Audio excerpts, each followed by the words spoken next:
let's look at false information that was peddled on the Twitter and the impact that it has had, right? There is, I'll just put it online so you can, on the screen so you can see. So there is an article about a fake account that is being run by a Russian troll. No, not this one. This is another picture that was put on the Twitter, but it was not removed. There's another one which deals with a fake account run by a Russian troll farm who then refused to take it down. Yes. So let me give you this example. You can blow it up, you can see. There's an account created by Russia's Internet Research Agency. It drew 136,000 followers by tweeting divisive messages in the name of the Tennessee Republican Party, the GOP. You go a few pages down to the page after this. Yes.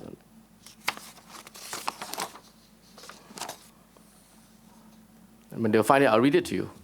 Some of its tweets were deliberately outrageous, such as one in December 2016 that claimed that unarmed black men killed by police officers deserved their fate.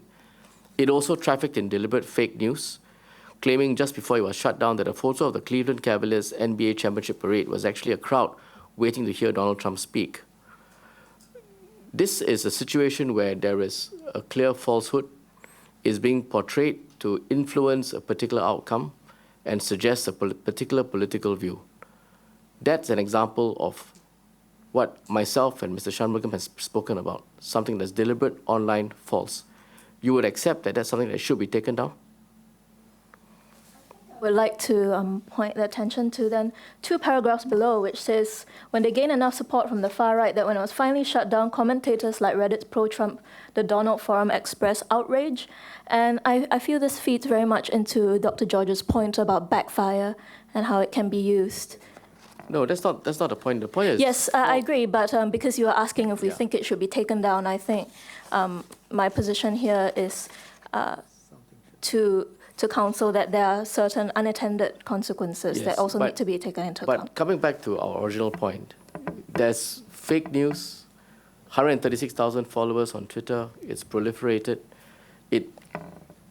It creates a situation where, or it masquerades a situation to drive a particular outcome that's politically motivated. You would agree that something should be done about this, right?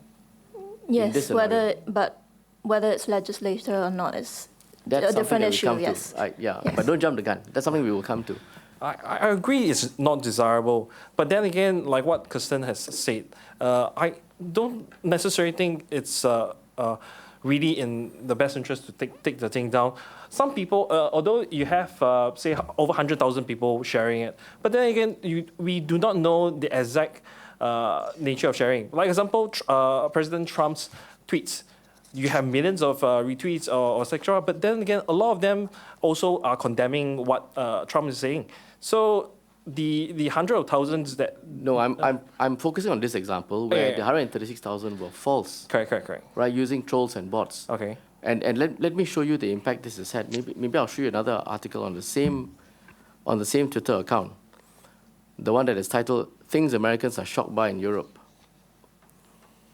So, a commentary on the same Tennessee Republican Party account, and this time if you just look at 4 or 5 paragraphs from the top, party officials concerned that people will confuse its page and so on, and a quote from Brent Leatherwood. It was a very disturbing online presence throughout the 2016 election cycle. Leatherwood said racist posts that often appeared on the account exploited divisions in America. Some posts featured anti-immigrant and anti-Muslim messages. It's a shame how quickly people fell into that trap, Leatherwood said. And if you look at the box to the left of that, there's another quote from Mr. Leatherwood. It says, whether it was Russians or not, it should be alarming to all Americans to see how easily our differences can be weaponized and exploited. That must be a matter of concern. Would you agree? Yes. And this is occurring in a place like the US where media literacy is reported to be high. Mr. Tong, if I may just point, if in regards to this point, I think we need to make a distinction between what appears to be an opinion, which is what someone is saying that people deserve to die. So that harsh as it might seem, it is indeed someone's opinion, as compared to deliberately doctored Mr. Lee, images. wait, hang on. That's an opinion that is generated by someone who is not real. It's a bot or a troll. I would then like to go back to the point that you were talking about, the influence of bots. With all due respect to what the Canadian report has churned out, I managed to find this research that was being done by this group of people that actually prove otherwise. It is a report that is, it's an article in Social Science that is by Kosohi, Roy, and Aro. And I would like to quote what is it? Mr. Lee, we moved away from the Canadian report. I want to focus on this. And see, the point is, yes, you might debate about whether it's a bot or a troll and what its impact is. But in this case, in this example, 136,000 with the tweets that are not just untrue, but also designed to fan anti-Muslim and discriminatory sentiments. Wouldn't you agree that this is something that should be dealt with?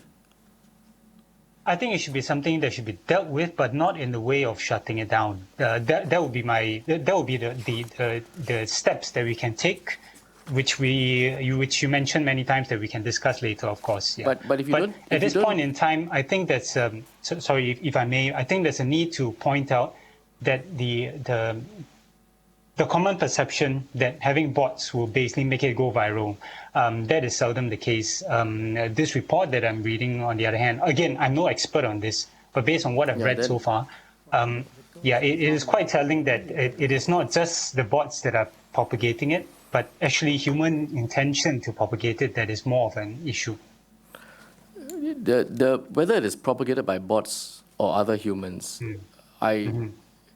you must not forget that the original message is a fake message, false message. Never happened. They dressed up a parade of people watching a basketball game to try to influence people to think that they're all waiting to see Donald Trump speak. That's false. And the impact it has, I will show you when it is not taken down. I'll give you another example from a passage in relation to when there was a congressional hearing and Twitter was asked to explain why it was not taken down and then explain the impact for not taking it down. I'll just show you the transcript excerpt. Okay, while it is coming up, Twitter eventually took 11 months to shut it down. And in 11 months, this account had gathered 152,000 followers, posted a total of 10,000 over total tweets and retweets, of which 9,800 were original tweets. The original tweets from this account received more than 67 million impressions just within the first 7 days after posting. So that's the impact that this false account on Twitter, purveying false information designed to flame anti-Muslim and fuel discriminatory sentiments, had. Wouldn't you agree that something had to be done about it? And even in this case, Twitter apologized for not taking it down earlier. I'm speaking on behalf of myself. My personal stance is I don't agree on taking down messages, but I do. My personal view is I don't agree on having fake accounts being authorized, being allowed. I do agree. I do think it's the right way to allow people to comment anonymously. But however, you do have to have an account that is tied to yourself so that you can be held accountable for whatever untrue what you are spreading. So in this case, the undesirable comment, like what Mr. Lee has mentioned about, I want to kill someone, that's an opinion. Whether or not the person is held to it, that's up to them. But then it cannot be the thing where a bot is allowed to transmit such ideas, because eventually no one will be held accountable for it. That's my personal view. Let's look at what real life impact there might be, also in the US, in Texas as well. There is an article in Motherboard. I'll just put it up again. While that's happening, could I just interject, because I have a slightly different view from Terry. What we've seen just now, it's about the number of followers it has. The number of followers one has does not necessarily correlate to the impact that one has. There are many accounts that might have many followers, but we don't know what the real-world impact or change in social mindsets might be. I think there's not necessarily enough research to see how much that works, but I would agree that there should be some response to falsehoods, that it should be debunked and it should be engaged. Yeah. Ms. Han, one of the reasons for taking you all through the earlier evidence was actually to tell you some of the sort of evidence that has been given. There has, for example, there was evidence about the impact on the Czech population as a result of falsehoods directed by, they say, a foreign government, where a substantial part of the population believed the foreign propaganda and as a result has prevented appropriate policy making towards Ukraine. They believe the Ukrainian government are full of fascists. There was heuristic evidence about how we tend to believe falsehoods, particularly if they are very negative. So I think we are going to go around in circles if we sort of agree on some things and then later on we question that evidence. I mean, if you disagree with that evidence, that's fine. It's not a question of everyone has got to agree to everything. But there was some very clear evidence that has been given of populations being impacted, populations being affected, including American population, making choices as a result, violence having erupted, both in Indonesia, US, other places. And I'm sure you've been closely following the evidence. But if you don't believe that falsehoods have any real-world impact, then I think you should be free to say so. I think that's a mischaracterization of what I say respectfully, sir. Oh, that's good to hear. Okay, so if we agree that there are real-world consequences, then I think we take it from there. I was simply responding to the point that the number of followers was used as evidence of impact. And I'm not saying that there is never any impact. Of course, there's a potential for impact. And of course, in some situations, there has been some sort of effect. But I was simply responding to that. In that particular case, we were shown number of followers as evidence of impact. And I was questioning that correlation. To address that point, Ms. Han, I also told you the number of impressions made within the first 7 days. And it was 67 million from 152,000 followers. And the US Congress also heard that the actual Tennessee GOP Twitter account carried with it only 240,000 impressions in the same period, the first 7 days. So I understand your question, but the point really is that you don't just look at number of followers. You also look at the impressions it creates versus, in contrast, the actual account that it would otherwise have had, the actual impact it would otherwise have had it been a genuine account. And that's clarify, when we talk about impressions, we're talking about it in Twitter's terms of that just simply refers to the number of people who click on it or open the image. So again, I would question using that sort of number as actual impact on human actions. But I see your point that you're trying to make, but I simply wanted to problematize this correlation a little bit. It seems a bit hasty. Okay, I was going to go back to the other example. So if I may, just refer you to that Motherboard article. So quickly take you through the facts and then put some points to you. So there was a protest that took place in the streets of Texas. And if you just look at the bottom paragraph, that's a picture of the protest. If you look at the bottom paragraph, it starts with the first protest called Stop the Islamization of Texas. It was organized by a Facebook group with more than 250,000 followers called Heart of Texas. As it turns out, a counter-protest on the same day, at the same time, in the same location, was also organized by Russian trolls, this time using another Facebook account called United Muslims of America, which had more than 3,000 followers. What neither side, 300,000 followers, I beg your pardon. What neither side could have known was that Russian trolls were encouraging both sides to battle on the streets and create division between real Americans. Over the page, Burr said to the head counsels of the three leading American internet companies, Google, Facebook, Twitter, paying for the ads and causing this disruptive event in Houston cost Russia about $200.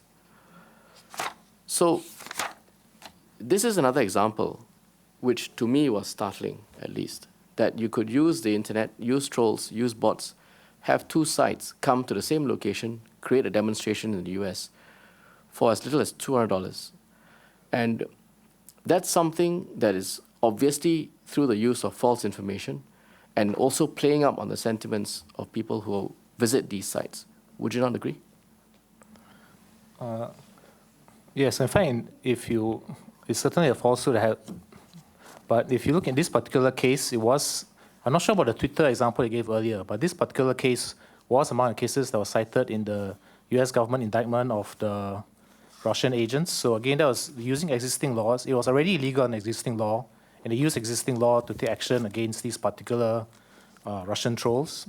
So yeah, in this case, where as a statement causes harm and it's against the law, certainly whether it's stated offline or online, it would still be illegal. Right. And do you disagree? I think this would be a clearer example of real-world impact rather than number of Twitter follows. But I would also say that perhaps later we will talk about what might contribute to something like that. All right. But I think the point I'm trying to make to all of you is the context in which we are being asked to evaluate not only deliberate online falsehoods, what has been done about it, and the impact it has on society, is, I think, a fairly clear view that if you peddle falsehoods in this fashion, in the examples I've given, then something has to be done about it. You agree? Yes. I think there's an instance of individuals who are trying to incite unrest, and in that case, yes, something should be done about it. Now, I want to show you something that Claire Waddell wrote to us in her submission. And it was Claire Waddell to the UK Parliament. And again, I'll put it up on the screen so you can see it. So she gave evidence not long ago on the 8th of February, 2018.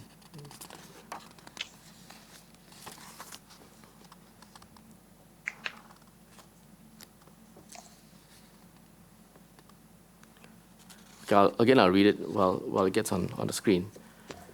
She was asked, something that concerns me slightly is, in the legislature or regulation system, not to cause another problem, because would it not be right that there will be other players waiting to come into the space, wanting to set up, wanting to play fake news? That must be a danger as well across the world. And she says, to your point too about the media, I think one question we are not talking about or not thinking through enough is that if you are a disinformation agent, the thing that you really want is amplification by the mainstream media. They are targeting journalists, they are targeting mainstream media, because for them they see debunks as a form of encouragement. They are planting false information on sites. Ultimately, the point of what many disinformation agents are trying to do is to simply cause confusion. It is not about any one particular rumor. It is about getting any country to a point where the citizenry say, we can't trust anybody anymore, and my fear is that we're getting there pretty quickly. This comment reflects the fact that sometimes it is not one major event or one major falsehood that causes the problem, but what one regards as the slow drip or pernicious effect. Would you agree? Yes. And this can sometimes arise when disinformation is slowly fed about the state of certain affairs or a state of certain events or institutions, the purpose of which is to slowly undermine trust in that institution. Correct?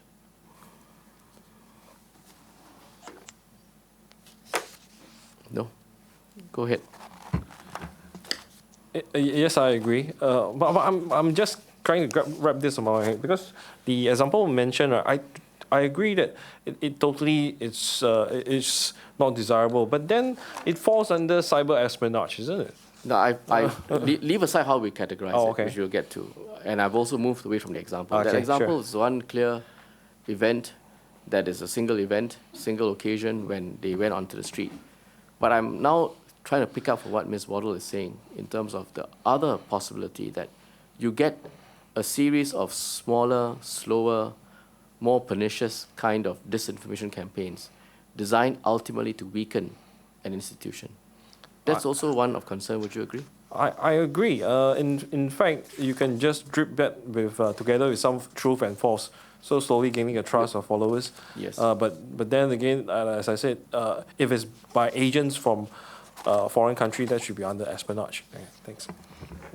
As I said, we leave the categorization later. Now, in terms of how one responds to this, again, we've heard a series of different propositions given to us. I know Ms. Han tried to go there earlier, but I'll just tell you what are some of the responses given to us in terms of how we should have countermeasures in place. Obviously, legislation is one solution, but along with that, some other suggestions include the conduct of more studies on the problem to examine the ambit of it, to enlist the cooperation of technology companies using their abilities, using their IT skills, using the level of technology that they have. Public education was something emphasized by a few commentators. Media literacy as a long-term solution was also suggested to us. Having a centralized fact-checking agency, having an independent fact-checking entity to verify these facts. All in all, a multi-pronged solution which has a range of solutions for different issues, differentiated depending on the nature of the problem you're dealing with, including legislation, would be the right approach. Would you agree? I would actually disagree to that. From what I can, Okay, hold on. all the points that you have. Sorry, Mr. Lee. Since you say you Yes. disagree, can you explain the nature of your disagreement so that we are clear? My disagreement is on the point of legislation, because I've read nothing so far that basically tells me legislation will actually help. The other points, yes, definitely you need to have fact-checking bodies. You need to have non-government groups, independent councils to do this, and better education, civil society getting involved, for sure, Right. yes, except for legislation. So legislation has been suggested to us by members of the religious organizations, by Dr. Shashi Kumar, by Dr. Carol Soon, by several foreign commentators and experts, by representatives even of tech companies, but you would disagree. I think my Maybe you can sense answer, that I'm getting Mr. Lee, from maybe you can answer the question first, Yes. then you can explain. No, which is what I'm trying to get to. I think the point, or rather the sense that I'm getting from them, is that legislation should be considered as a very last option when essentially all things fail. Am I right? Am I right to say that?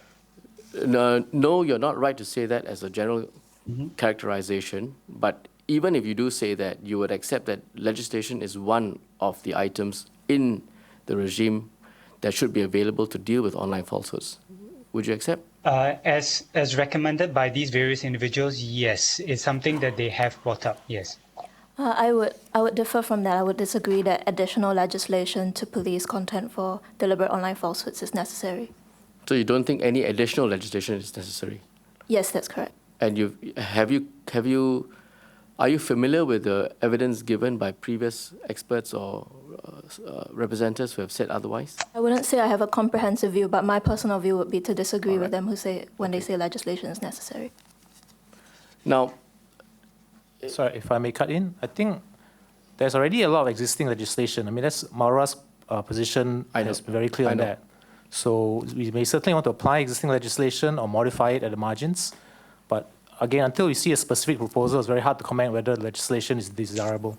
and you would take that view even in knowledge that the Dean of the SMU Law Faculty disagrees with that and proposed and explained why existing legislation would not suffice to deal with the problem that we have. I'm not familiar with the specifics of his proposal. Right. I have read his proposal and I strongly disagree with it. But Mr. Ngiam, you have not seen the proposal. I've not in detail. Right. So you would hold that view even in the knowledge that the law professor, dean of the SMU law faculty, holds a different view?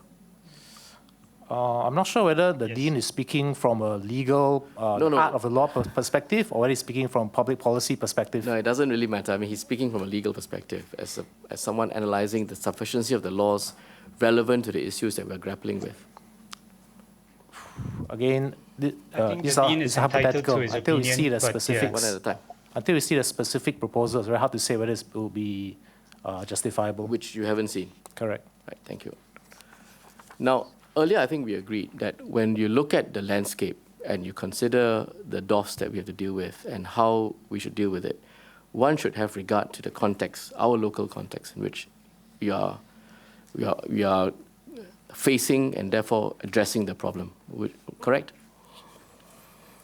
Would you accept these propositions that by and large trust in the Singapore government is high compared to countries such as the US, UK, France, Germany, at least on the World Economic Forum Global Competitiveness Index, on the Edelman Trust Barometer, on other relevant world ranking studies that have done on trust of the population in government?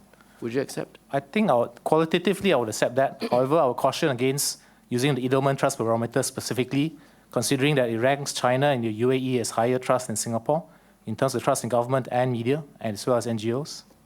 All right. But you have no reason to disagree with that apart from this. Qualitatively speaking, certainly we have a high level of governance in Singapore. All right.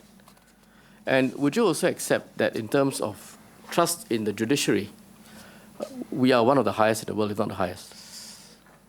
It's hard to, Hard to say. I don't know. Well- I mean, again, yeah.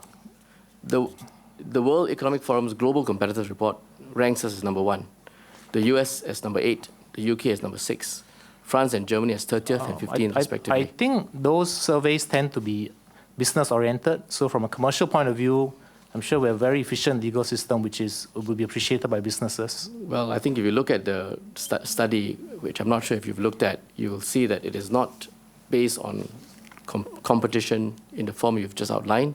It is certainly not commercial in nature. Have you studied the report?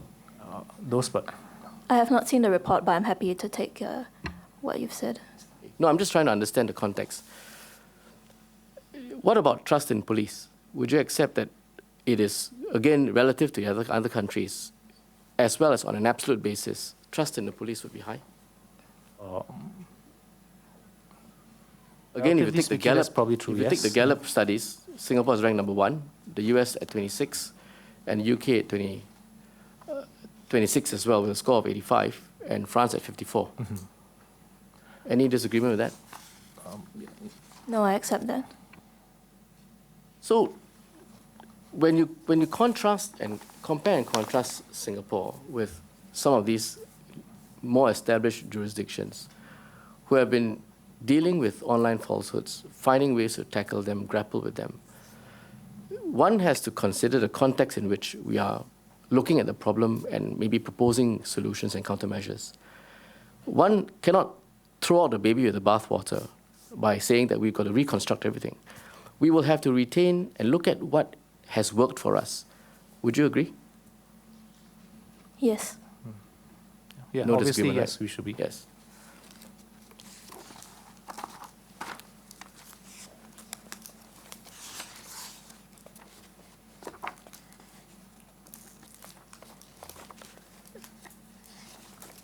And in the context of looking at where we are, I'd like to just put up a table that sets out where we are in terms of different aspects like education, housing, police, judiciary, and just put that out there and let you have a look at it and see the numbers that I cited earlier, where I got them from.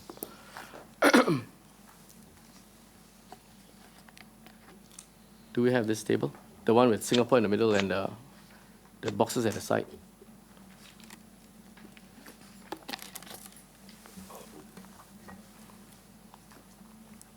So I know it's a bit small, but we'll zoom into the relevant portion, starting with education.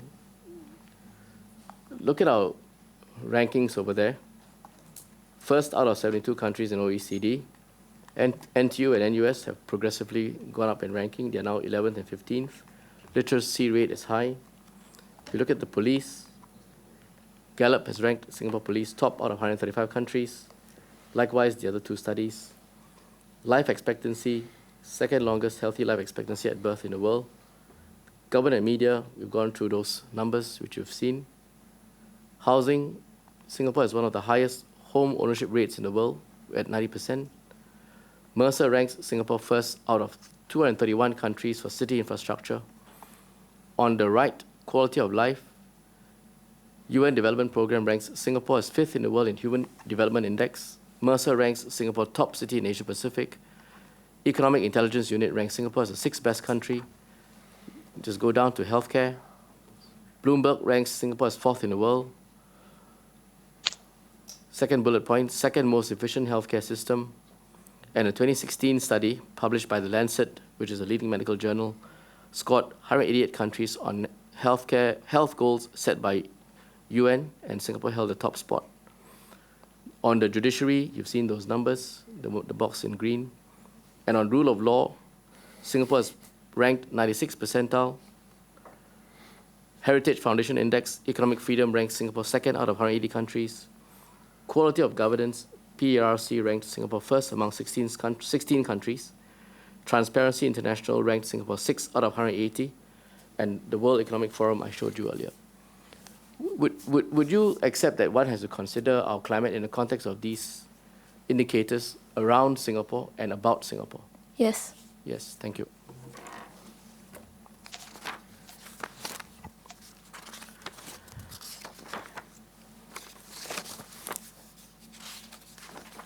And part of the reason we have got to this level must be because we have maintained a degree of balance between our different and diverse racial, religious, and cultural groups that coexist in Singapore. Would you accept? I think that's a precondition for the existence of Singapore. You put it as a precondition. Thank Correct. you. You wouldn't disagree, right? And therefore, I tend to. Yes, Mr. Lee. I'm sorry. I think you could be talking at different points. Our race and religious issues should not be conflated with many of these results, if you ask me. Right. I think then I'll just reflect that as a disagreement between you and the rest of the panelists.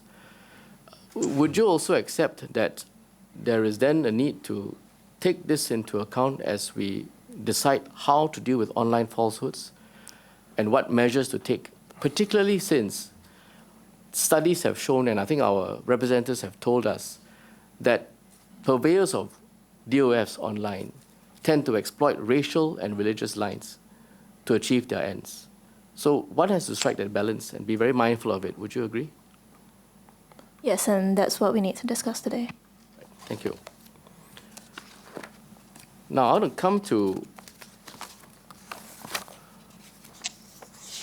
one or two more examples before I then go into some of the specific submissions. So if I may ask you to just go back to the screen, and I'd like to show you a Facebook page that is called Ban Islam Now. You will have it on the screen in a moment.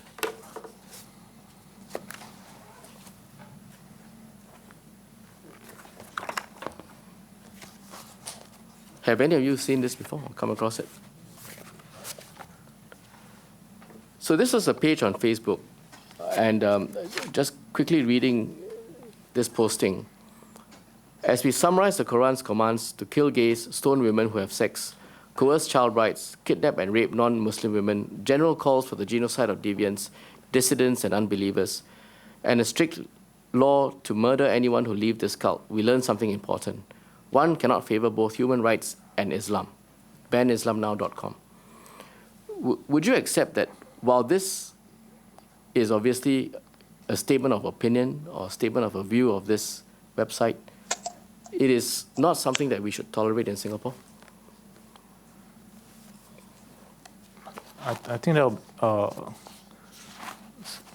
That would be quite obvious because, as I said, there's many existing laws which cover this. No, Mr. Ngiam, I know you're very anxious to get to the laws and so on. That wasn't my question. The question is, should we tolerate this and have this freely circulate in our online community in Singapore? Mr. Tong, if I may, I think it should not be tolerated simply because it's factually incorrect. Would you not accept that it is so? Now, it could be an opinion, but it's factually incorrect in that it tries to separate human rights from Islam. To my knowledge, Islam as a faith actually is quite acceptable to human rights. Yeah. Thank you. I think Ms. Han would not disagree, right? That it should not be tolerated. Now, another website, Truth About Talmud. Have you come across it?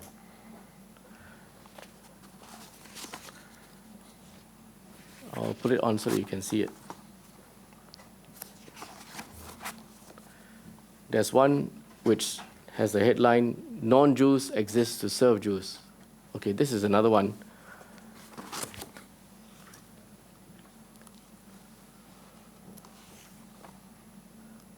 About the divide between the Israeli and the Palestinians. And then there's another one which says, "Non-Jews exist to serve Jews."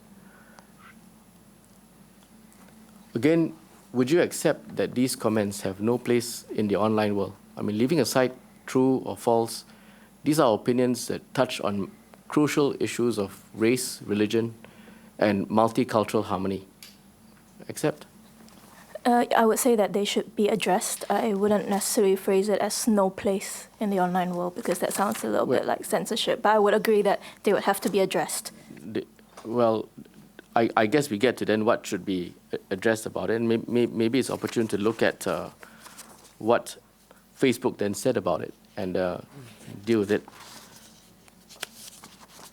If you look at the House of Commons debate, and at the hearing where Mr. Simon Milner, who was also here before us, he had been asked some questions about these two sites. And if I can refer you to question 423, where he was asked about these two, yes, that I've just showed you. You just quickly cast your eye over this. You see he was referred to those sites. And right at the bottom of that paragraph, it says, you still have on Facebook a couple of the pages that we raised with you. One is called Ban Islam, and the other is called The Truth About Talmud, both of which have some deeply offensive and racist things on them. His answer, about 6 lines from the top, these pages in and of themselves do not violate because we can make it clear that you can criticize religions, but you cannot express hate against people of their religion. Ban Islam is a page that is designed to criticize Islam as a religion. It is not expressly in and of itself designed to attack Muslims. That is also true of The Truth About Talmud and the other 2 pages regarding the Holocaust that you have notified to us.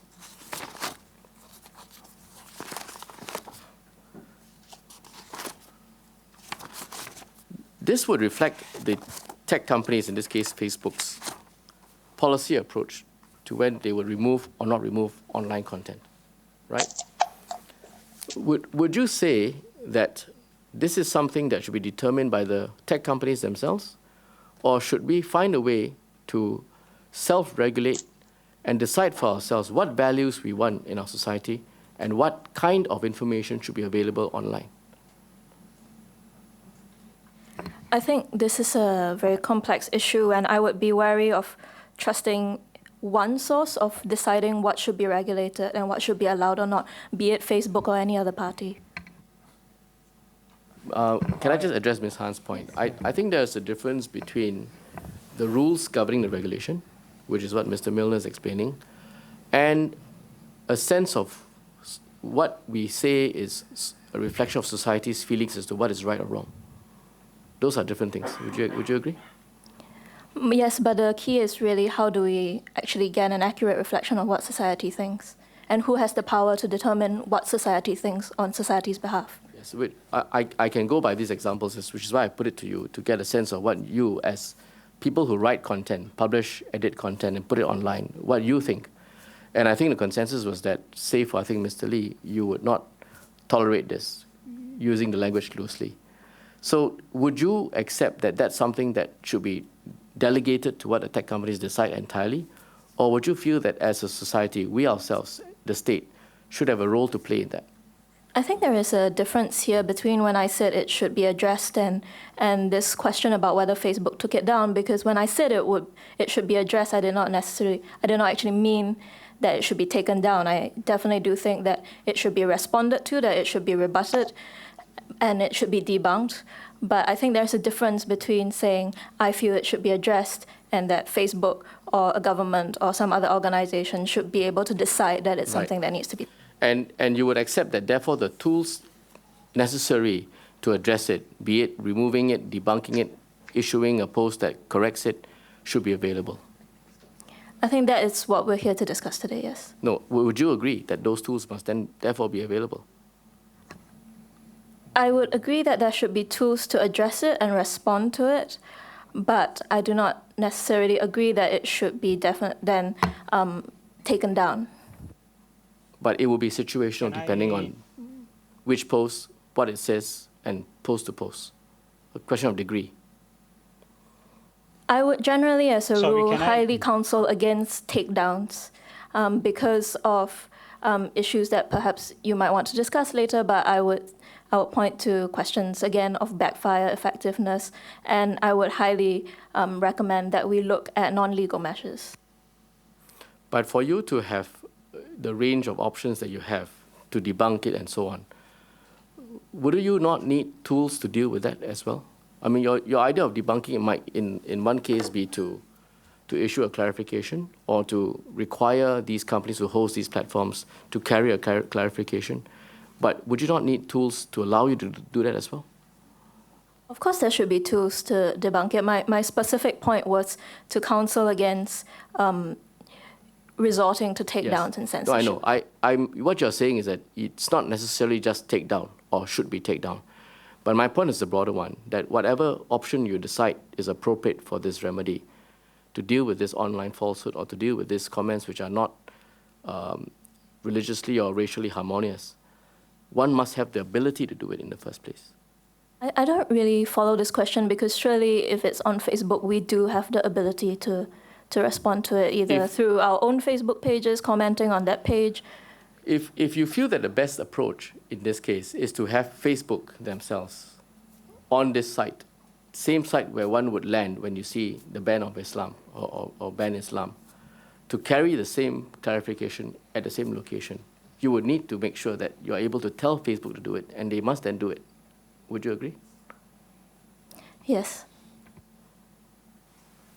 So my view on this is that I agree with what Mr. Miller has given evidence that the page, if it's criticizing the religion, should be allowed because it's fair opinion. But it's a different thing when you direct hate towards individuals or people. So, but I'm puzzled at why the two pages are not considered as hate speeches, because but that's Mr. Shih, that's a separate point. I mean, obviously that's something that So Mr. Miller was asked as well. Yes.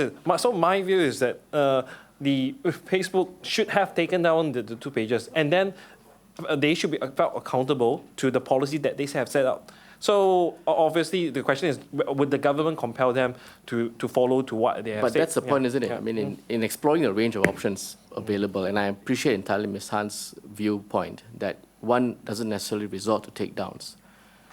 But within the range of options that you have, you must be able to enforce it, and you must be able to effectively carry it out and see it through.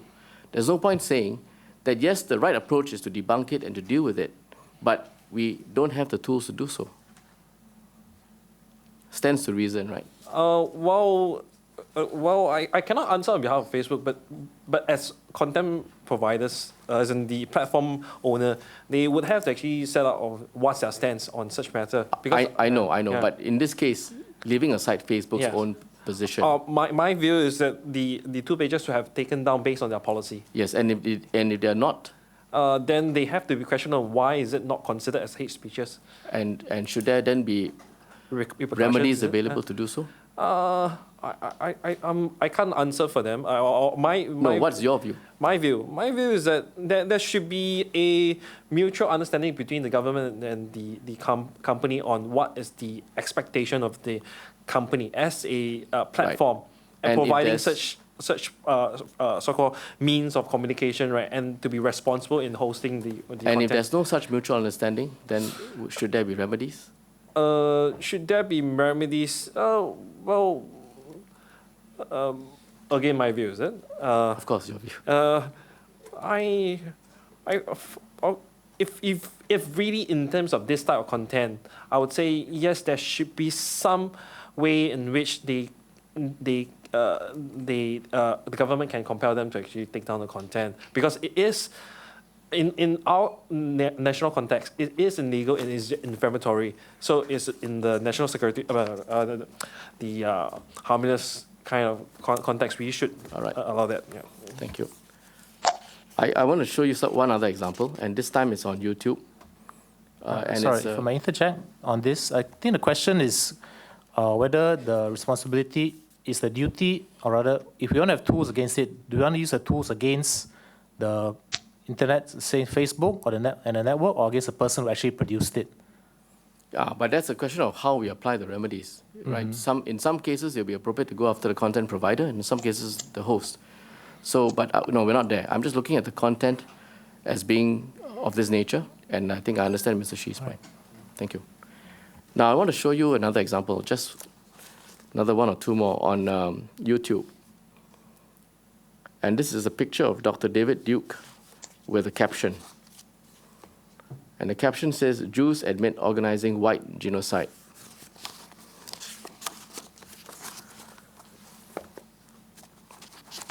And again, in this case, Mr. Barron, who's from Google, which owns YouTube, was then asked to explain why this was not taken down. And I'd like to show you his response. If you can look at the response and go to question number 415. Yes, thank you. Mr. Barron was asked, where in it is there actually something that justifies the title, Jews Admit Organizing White Genocide? Mr. Barron said, I'm not going to defend the content of the video. I found it abhorrent and offensive. However, the important question which relates to the wider issue of freedom of expression is whether that content is illegal and whether it breaks our guidelines. Our policy and legal experts arrived at a conclusion that it didn't. I think everyone in this room would agree that it was deeply distasteful.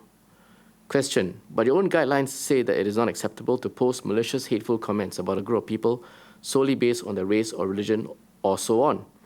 How on earth is the phrase, Jews admit organizing white genocide, as well as being clearly false, not a statement that is malicious or hateful comment about a group of people solely based on race, religion, or the other protected characteristics that your own guidelines and community standards say are unacceptable?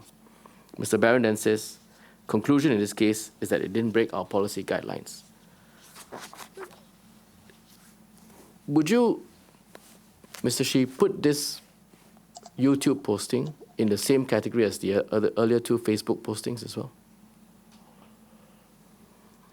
Based on I have not seen the content, but based on the title, if it's, it would basically meet the criteria of targeting a specific races. And in this case, despite apparently it meeting it, and certainly the committee here thought so, Facebook, or in this case YouTube or Google, didn't remove it, and in fact said, well, it doesn't breach our content guidelines.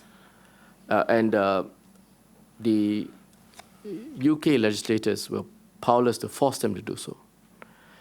So it begs the question, I think, of what kind of standards then do we want to see in our society? Is it standards that are imposed or dictated by tech companies who host these sites? Or should we ourselves have a say in what these standards ought to be? Especially when we're confronted with what I regard in this case as quite a clear example, but the tech companies refuse to take a position. Yeah, but that brings me to if the so-called the committee would be aware of a recent video that was viral created by a US vlogger. What's his name? I don't know. Was taken at the suicide forest in Japan. So apparently YouTube did not. YouTube did not want to take down that video and went viral. However, eventually it took down, not because of countries, the hosting country or Japan asking it to take down because it's so insensitive, but because of the backlash created by netizens, people who are offended by the video. So I'm a bit halfway here and halfway there, because the thing is, although no, Mr. Shih, maybe so that you're not halfway. Sure. Let me explain where the point I'm trying to make. Sure. The point, I think, objectively, is that we all have a view on what this video or what the caption is trying to portray. Correct. And certainly, the chairman and the committee in the UK had their same view. And put it to Mr. Barron that on any way of looking at it, it ought to breach the policy and therefore should be taken down. Agree. So it's nothing to do with whether netizens have an outcry or some other views that are expressed. But objectively looking at the standards in society that you wish to have versus the content that is being purveyed. But in this case, they refused to do so and said it's not a breach. And my question to you is, should we accept that and move on, or should there be other levers which we can then deploy to give effect to a response that we want to give? And I take on board Ms. Han's point that the response can be a takedown, may not be a takedown, or it can be a range of other non-takedown options as well. But the fact of the matter is that, would you accept that not being able to do anything about it because they then take the view that it's not part of the guidelines or not a breach of the guidelines is acceptable? If you ask me in my personal position, I would say I would not agree to say ask YouTube to take down the video, but I would as much as I can, based on my personal powers, to campaign for that video to be taken down. Because the thing is, right, as I said, YouTube, although as big as a company it is actually very susceptible to public opinion. Yes, of course. Yeah. But I'm trying to work out something that is outside of public opinion. In other words, trying to define the issue. But that's the thing. If the content is that how is that, seditious or very controversial, total falsehood, no one in the right mind would support its existence. Yes, but Yeah. in this case, it was this kind of comment and this kind of content, and it was not. But I agree that it's unacceptable that the Google representative would to answer in this way, that the whatever is written there is different. It does not violate its policy. But Right. when he created it, yeah. So the additional question then is, since it is unacceptable, as you say, to answer in this way and take this position, should there be a step that can be taken to remedy this? Mr. Tong, if I may, I'll just add in at this point, I agree with you that every society has a right to at least debate on what they find acceptable and not acceptable, and if necessary to take that action.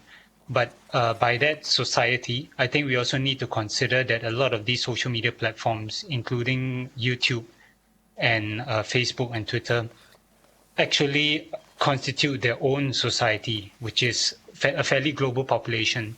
And in no way trying to justify any of these social media giants, I think we need to take that into consideration in their policy making, that they are basically answering to the need of their societies in that sense. Of course. And you're right, Mr. Lee, and in some ways also commercially driven, because the more they have in their society, as you call it, therefore the more eyeballs they have on their sites, and the more commercially profitable their sites would be. For whatever the justifications be for commercial reasons or for building that community, I think we should accept that that is their position. Yeah, but you would accept that whatever is their position, we as a society ourselves must have our own position and be in a position to decide for ourselves what level of tolerance we have for sites like this, which in one site it might undermine race relations, in another it might undermine religious relations, and we must have the right to decide for ourselves what we want to do about these sites, right? I think it is right for Singapore society to decide for itself, but I think it would be fairly hubris of us to think that we represent Facebook society. No, we don't. But we must obviously have the right to decide for ourselves as a state, as a society, Yes. as Singapore. As a part to play in the wider system, the wider ecosystem that make up these social media giants. Yes. Right. So you would agree with my proposition, except that you do say that we must take into account that wider ecosystem that they have, that Yes, these that's platforms right. have, right? Mm-hmm. Right. Thank you. Yep, agree. Yep. Was there anything else? Did I cut you off, Ms. Han? No. Okay. So let me show you one more example, and then I'll go down to your specific submissions. And I want to ask you to look at a story about national action. Are you familiar with this movement? Okay, I'll show it to you. So national action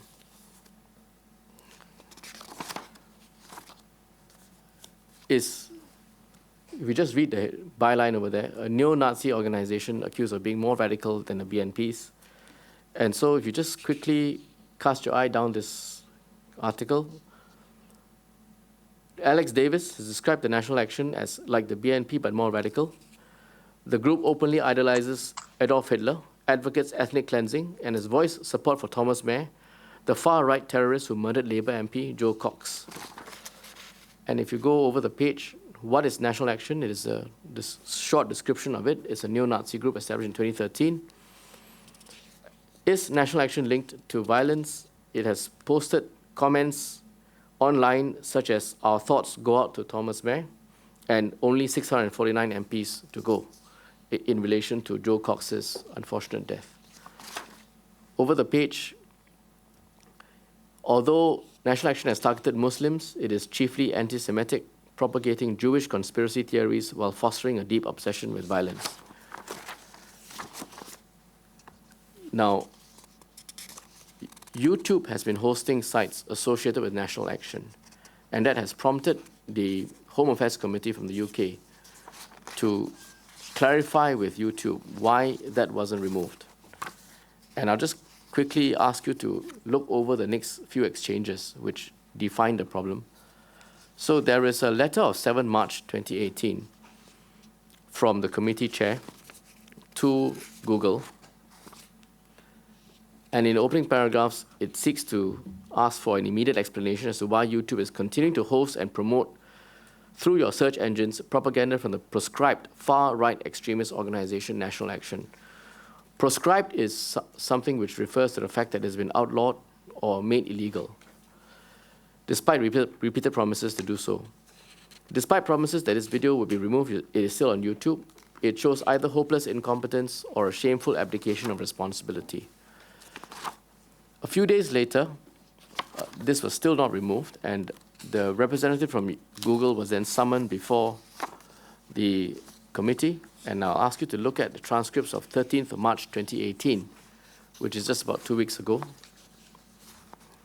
And at question 483, you'll see that the chair had welcomed everyone to the emergency session and so on, talked about the national action, and then asked directly, why is it still up on the platform? And William McCann said, "I want to say to begin with that we apologize for these videos being on our platform. They should not have been there. You should not have had to come back to us repeatedly, and that there were 4 videos which are from a proscribed terrorist organization." You just go over the page to 484. Chair had asked, then why? Why is it that when we raised it with you and you said it would be taken off, it is still not there? And then Mr. McCann said, well, because the technology that they employed to remove it requires an exact match. That was his first answer. And then 485, chair says, then why don't you tell the reviewers? The reviewers are the people who then review the content and decide whether it is to be taken off. McCann says, make a valid point. We are fine-tuning our technology, making sure that we are spotting even smaller clips and so on. I'll ask you to refer to a different question now, 553.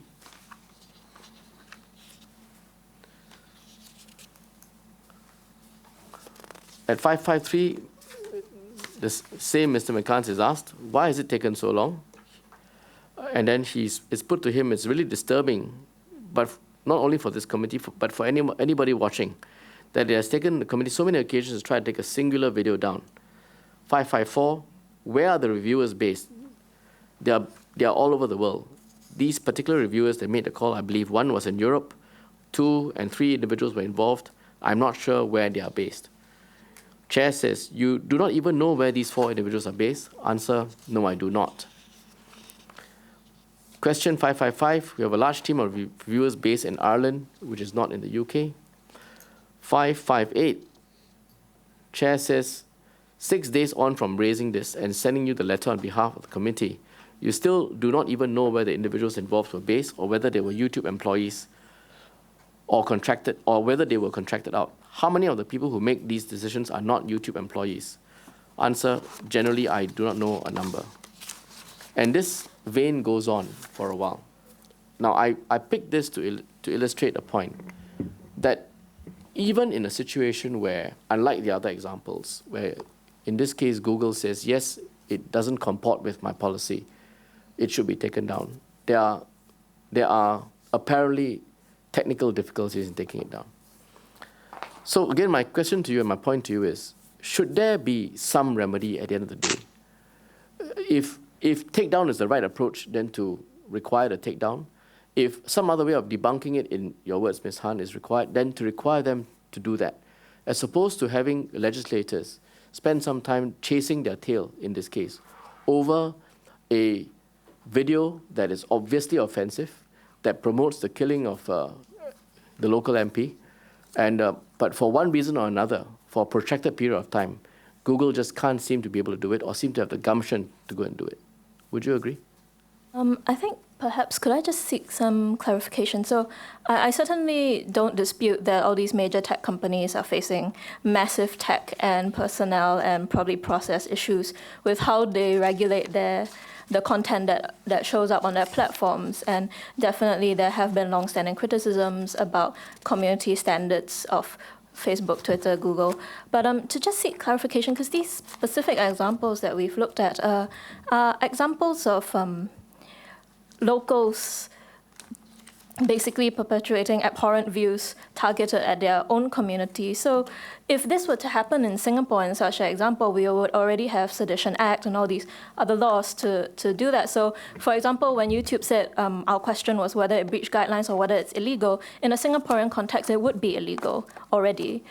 So are we also talking about then government action to be able to compel tech companies to address all other inflammatory or abhorrent content from other parts of the world targeted at other populations? Because that seems to suggest a very wide range of content. I'm simply saying this. If one takes the view, as no doubt you would have seen that committee took, that this is a video or this is a link that should be removed, should be taken down. And for one reason or another, even if YouTube agrees that it is within their policy or it breaches their policy, so it should be taken down, but it is not, then should there be a remedy to allow that to happen? In the context of takedown orders, I would really urge the committee to not have such remedies in this context. But I do agree that other ways of response, yes, of course, it's fair that we should be able to respond in some way. I understand you, Ms. Han. I mean, I use this as an example, obviously. I mean, in your series of examples, you might take the view that a takedown may not be necessary, but some other form of debunking would be. But I'm simply taking the UK committee's example. They have decided that it should be taken down, but for one reason or another, it's not. So I'm simply saying, using that example, if takedown was determined to be the right approach on that basis, would you not agree that if they are not able to fulfill it, then some remedy must be available to achieve that outcome? It has been taken down in this case, was it not? No. Leave that aside. Subsequently, obviously, it has been. After, as you can see, a protracted period of time. But using that as an example, if it, for one reason or another, and in fact, in this case, there are many reasons or another why it was not taken down, from reviewers to the data match and so on, would you not agree that the remedy must be available to allow that to be effected? I think it would. Sorry, Mr. Tong, if... Can you let Ms. Han answer, and then I'll come back to you? Okay. Sure, yeah. I think the government would be well within its rights to engage with the social media companies, the tech companies, about the content that they find problematic.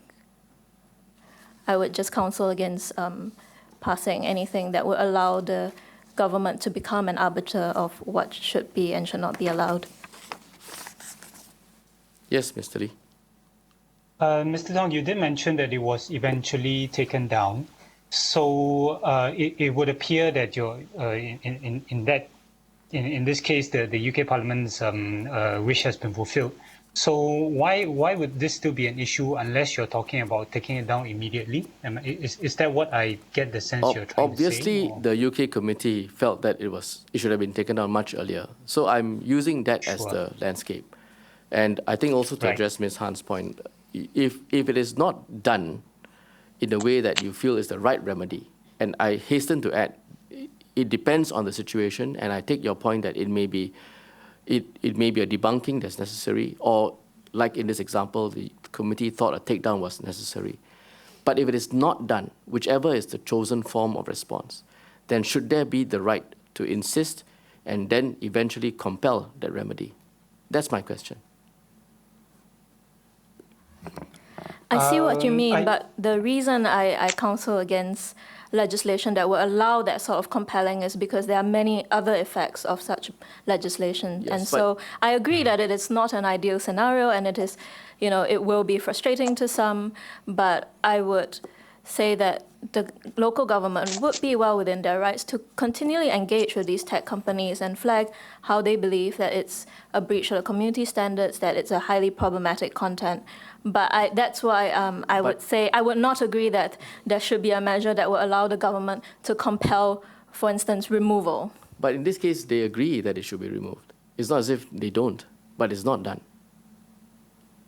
I think this then is a process issue that their tech issues were not up to speed. So it's not a case of, the government having to force their hand. It really was an issue that they've already acknowledged and they've already said that they will work on. And if in your example, or in your own sense, a debunking was necessary, not a takedown, but was necessary, and you decide on a specific set of measures to debunk it, and the platforms don't effect it, should you then have a remedy to compel it? Could you give like a more specific example of how you I'm want going to? by your For example, like a sort of transparency. If you take the view that a certain set of measures, whatever they might be, is the appropriate and necessary response to debunking this site or this falsehood, but the companies or the tech companies refuse to do it or are unable to do it, would you feel that the remedy should be available to force that? I would support remedies that enhance transparency. So, for example, if there No, would be, Ms. Han, yes, focus I'm getting on- I'm getting to the Because point. I'm trying to understand your position, and that's why I'm using your postulations for this. Yes, so that's why I'm getting. That's why, if it's in the interest of transparency rather than censorship, I would support measures that would allow governments to then say, look, this needs to be labeled that this was funded by this person, or it comes from this source. The provenance needs to be clear. I would support that sort of measures. Mr. Tong, can I also add that? Sorry, Kirsten, go ahead. Howard, you want to go ahead first? Yes, I just want to add that when we're talking about debunking, what you've said have kind of led me to the conclusion, I apologize if I'm wrong, it's kind of led me to the conclusion that you think that to debunk it, you need the tech company to do something about it, where in actuality, no, there are plenty of measures that you can take to debunk Yeah, but this. sorry, Mr. Lee, I think we are at cross purposes. I was trying to address it based on what Ms. Han herself was saying earlier about requiring them to debunk it. But I take your point that there could be a range of other measures which we have spoken about. I would agree with Howard that there are a range of ways to address and respond and debunk something like such content without requiring the tech companies to do something. I mean, we all have our own YouTube and Facebook accounts. Why could we not start there as well? Okay, let me maybe show you You want to say something? Yeah.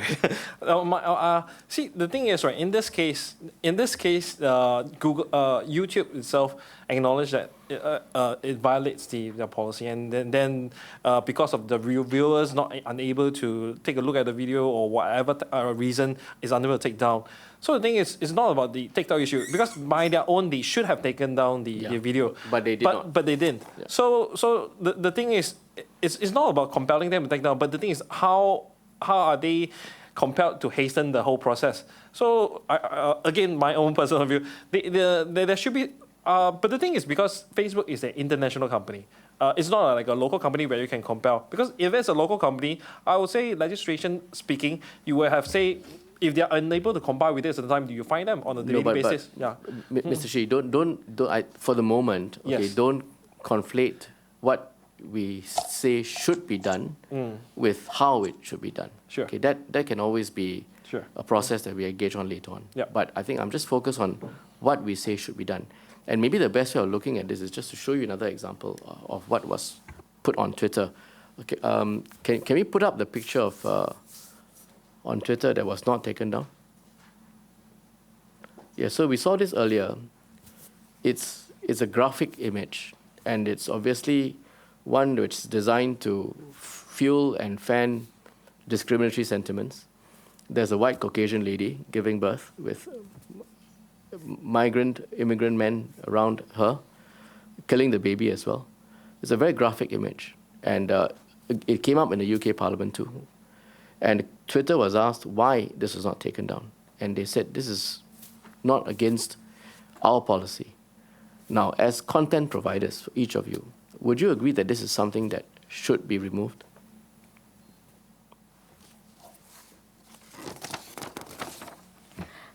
I think it is abhorrent, but I don't agree that it should be removed or that we should be able to compel its removal. I do think I would definitely recommend more engagement with Twitter. If they don't think it violates their policy, then it seems like there should be engagement about that policy. But I would counsel against I think being you made- hasty in passing laws that will allow I the think you made compelling. the point. I mean, the point that Twitter made in response to the UK hearing when they were asked about this is that this did not breach their policies. So we are not in the YouTube video scenario. They take the view that it doesn't breach their policy, so we're not taking it down. But my question was a different one. Is if you are faced with this, then would you not want to decide for yourself as a society what it is that we should be having pervade within our own society, and decide on what, if any, potential negative influences it might have, which might undermine our social cohesion by way of racial or religious divides? I think we keep talking about society as if it's a homogeneous thing that we can pin down. This is what society thinks. This is what society wants. It's not so simple, in my view, that is so easily arrived at. I agree that probably a lot of people, and I would hope a majority of society, finds such an image abhorrent. But as I will repeat again, and I think this point will stand no matter how many examples I see, I understand you. that we I should think not be able to have one body be the I arbiter of what is acceptable. Would you put this online? Any of you? I personally would not put this online. I mean, again, I will not put it online simply because it's bad taste. I mean, for anything, I put my own name too, but whether other people might use it is a different story. For example, you are using it here to illustrate examples. So clearly you don't think it's inflammatory enough not to show in Singapore. You know, this was shown in the UK as an example, and I think it's a good example of what differences of views might be, and what one might regard as offensive, and what tech company might then regard as not a breach of their policy. So it's used in that context. Correct. I think we would all agree it's offensive, but whether it's illegal is a different question. See, I personally also would not put this up. But the thing is, this content is hosted on a platform that's it's international. But you're getting into the how. Yes. I would say how is like. Yes. Okay. Let's go another way. we as a country, we find this horrend. We want this to be taken down. But let's say there's another community around the world that has more individual than us, that Twitter also has a base there and supports this. So where should this company stand? In terms of content, whether should it be taken down or supported by the other group that say this content should be left up there? I think it becomes a pool between like who should they stand when it comes to this, because we find it offensive and therefore we should take it down. If this was in Singapore, I would say take it down. But the thing is, it's in a situation where this content is available elsewhere, or is it even put up by another place? So let's go back to your explanation, but keep it to Singapore. Okay. If it's Singapore, you would agree it should be taken down. If it's in Singapore, I would say yes, it should be taken out, especially since our laws would say that this is pretty much illegal. Yeah, right. Now, one of the points that I think come through in all of your submissions is you say that it's not easy to define DOF. I just want to show you what Professor Teo Lian said and get your views on this. Okay. So if I can have the exchange that took place on the 23rd of March, just show you the transcripts.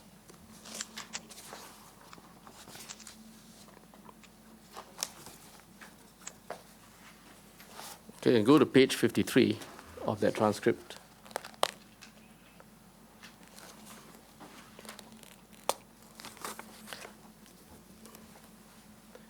And this, Mr. Shih, is getting towards the how. Because one of the points I think all of you say or make in your submission is that, well, how do we decide or define what it is, right? So having gotten your views on what is the appropriate kind of response, I think we now get into the how we might frame that response. Do we have it?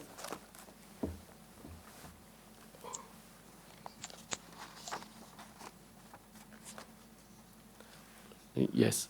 So look at line 16, where Minister Shanmugam was asking Professor Teo some questions. And at line 16, he says, there was some discussion earlier with another witness as to whether we can define what's a falsehood. You're a professor of law, a very eminent professor of law. You know that in our law, falsehoods are defined in various places, correct? Answer, yes. The courts have had no difficulty identifying what is false and what is true, correct? They regularly have done so. That is the basis on which a lot of case law goes. Answer, yes. Mr. Shanmugam, if you were to ask a lawyer, is there any difficulty? They would say, what difficulty? This is the basic bread and butter thing that we do all the time. Answer, it is a question of evidence and procedure, and certain facts are easier to establish than others, but we have to do it. Question, therefore it will be possible to define what is a falsehood. Answer, yes. Would you accept that proposition? That in law, it is common for lawyers and through case law to define and decide upon what is false. And through that exercise, we will then be able to be clear what is a deliberate online falsehood, at least as defined by the law. What then might matter, of course, would be in some cases, evidentially it's easier to make out. In other cases, it is less easy to make out. But as a definitional exercise, it's quite clear. Would you agree? I would disagree with that. I would agree with the part that whether something is true or false is constantly a matter in the courts and a matter that lawyers are lawyers' bread and butter, but I would not agree that it makes it clear. And we have seen instances where something that a court decided was false turned out to be true. So, for example, the NKF scandal, two people had made allegations against Titi Durai. They were sued for defamation. They actually had to pay damages because, apparently the courts did find that it was false and it was defamatory. They had to pay damages. And then later on, it was found that it was true.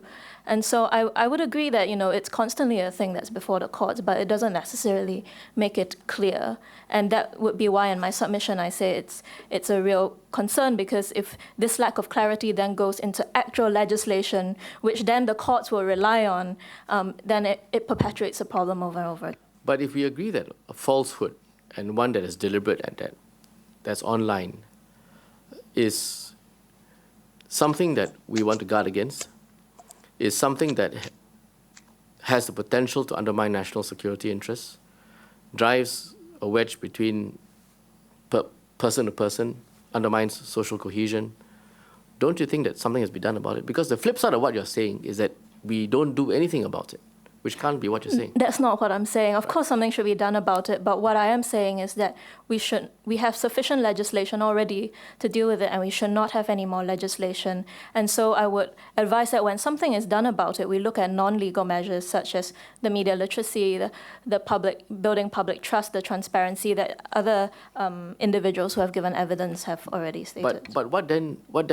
How then should we approach the problem? Because if you want to try and find ways of dealing with a deliberate online falsehood, whether it is through legislation or non-legislation, one must first be able to identify that DOF.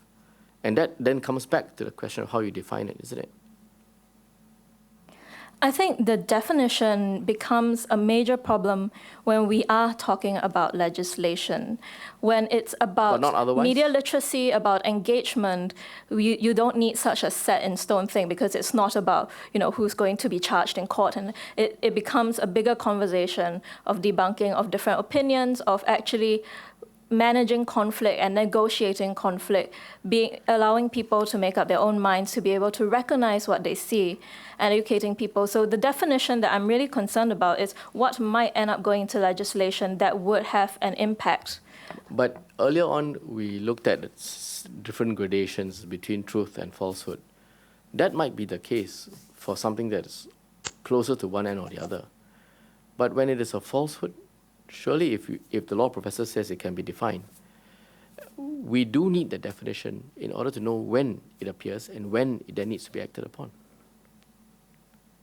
But you wouldn't need Sorry, it to be Mr. a set-in-stone definition written down, because, for example, Jokowi is a Christian, and yes, that is a falsehood that could be easily debunked without needing any sort of court or legal arbitration to say that it's a falsehood. You just have all this evidence of him praying at mosques, of other evidence of him stating clearly that he is a Muslim, and that could be easily done without needing any court or legal definition of whether it's true or false. It will come out of that public conversation. No, but if you wish to take action against or about something, a publication that is going online that is false, don't you need to identify the falsity of it first? I would be counseling against the taking legal action in the first place.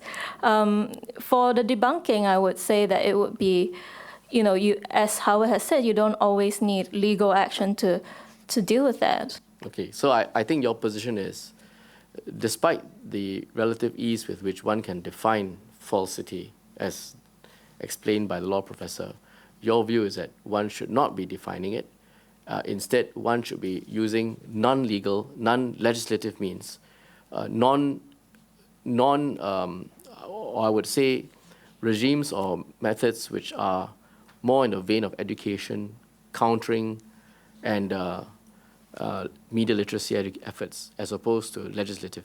Yes, I would counsel that, because if we are talking about disinformation campaigns as a whole rather than isolated examples, a lot of disinformation campaigns rely on things that lie on the spectrum. So, for example, if we see Breitbart as not a credible site in the US, it doesn't mean that everything on it is as demonstrably false as Jokowi is a Christian, but it does lie on the spectrum. So I would think a more effective response to things that respond to disinformation campaigns as a whole would be the non-legal measures, rather than if we look at such narrow definitions as Jokowi is a Christian sort of situation, that only addresses a very tiny part of a disinformation campaign.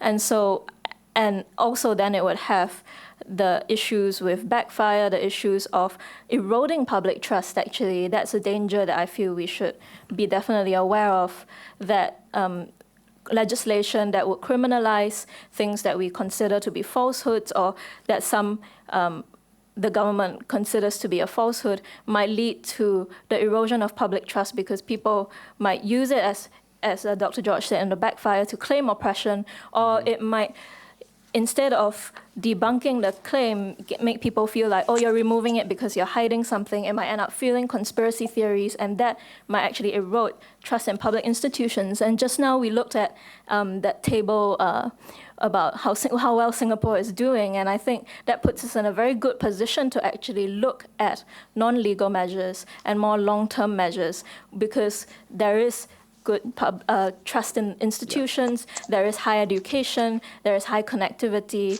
and all these good things, which put us in a very strong position to look at longer term and more holistic measures rather than knee-jerk and hasty responses. I think as you heard Minister Shanmugam earlier, I think no one here is saying that one looks at only legislation. I think that was very clear at the outset. And I think certainly for this committee, myself, speaking for myself, that's my view. But I think one must be looking at the different spectrum of items. I don't disagree with you that when you look at disinformation that is perhaps less on the false side, but still equally pernicious and has a slow drip effect, education in the long term, public education, media literacy would be useful. But even Professor George says, and I think if I quote him correctly, if you have something that is serious, false, damaging, going viral, and undermining social cohesion, you can't go and distribute a media literacy leaflet and expect the issue to go away. Yes, of course, but we already have a lot of legislation. Let me finish. Even Professor George acknowledges that in that situation, you do need the tools, the right remedies, including legislation, to deal with it. So while you accept what Professor George has said about the backfire effect, I think you should also accept that what he says in such a situation is that media literacy is not for all situations. Yes, I accept that in some situations legislation would be required, but my case is that we already have a raft of legislation that allows us to address these things. Okay, fine. So, if we take that as a starting point, then I think you would accept that it is for someone to decide if that legislation is indeed enough. Yes, and my issue is that there is a danger in allowing someone to decide who gets to decide, who becomes the arbiter. Yes, and I think that is very dangerous. And so I would counsel against introducing any new law that might have an impact on censorship. In fact, I would like to actually, if I may, point to a high-level expert group report from the EU Commission. So from the Green Paper, we've seen that the Green Paper points to a number of European cases as how they've been targets of disinformation campaigns. And so I think it's particularly relevant to look at the EU Commission's high-level expert group report, because these are the countries that we've identified as having been targets, and this is what the report that was put together by a lot of industry experts. Are you dealing with the point on legislation?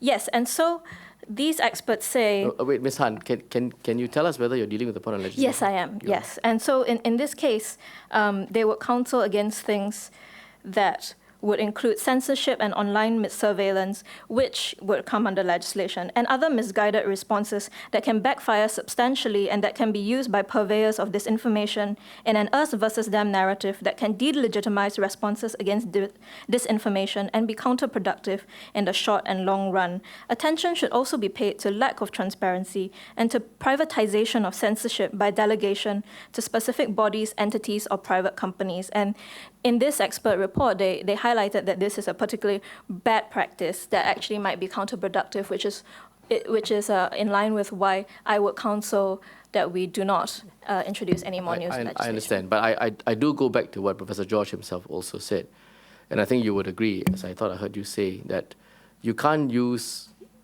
education, literacy efforts, and so on, which are all long-term prospects, as something to respond quickly, nimbly, to an on-the-spot problem, right? Yes, I believe Dr. George gave the example of if a preacher was preaching hate against a particular community, it is not the time to be distributing media literacy flyers, and he specifically throw the book at him.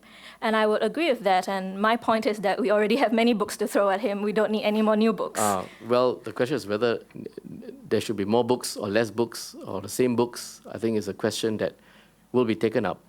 And we've heard Professor Goh Han, Dean of SMU Law Faculty, give a view on that, plus other experts as well. So we'll move on. Sorry, can we go back to the point of defining falsehood? I think you asked us whether we accept that it's possible to define truth or falsehood, and now we're studying the views of the I asked you whether you would agree with Professor Teo's views. On whether it's easy to define falsehood, no, I don't think I would agree with that. For the simple, we just need to look at the recent POHA case between MINDEF and the Dr. Ting. 5 different judges looked at the same facts, and they couldn't even agree on whether the two facts in question were actually true or false? No, don't ignore what Professor Teo said about the evidence as well. You see, the evidence that gives rise to it can be difficult in some cases, can be easy in other cases. But it doesn't mean you can't define what it is. I accept that on a case-by-case basis, the evidence will be different, and that's what she has said as well. But it doesn't take away the fact that in law, many legal propositions are defined on falsehoods, and one has to have a definition before you can even proceed. So I'm not sure that we are not at cross purposes here on this question. If I may just add on that point, I think if we look at what Dr. Teo said, I think it's fairly insightful actually, because she did say that how you define falsehood is actually based on facts, which in itself is quite problematic when you talk about information, because at any point in time, as with the case of NKF, right, there could be different facts coming out at different times, and it is about the interplay of facts that basically allow us to understand what is essentially true and what is false. In most cases, if you were to say somebody killed someone, he admitted to it, he had a weapon in his hands, all these are the facts.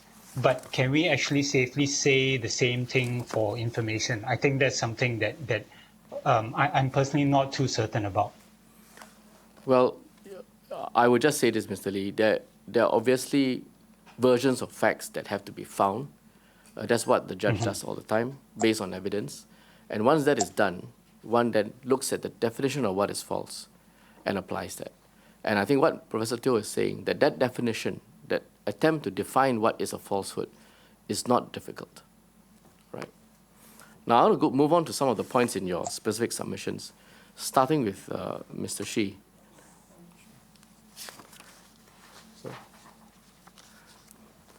Now,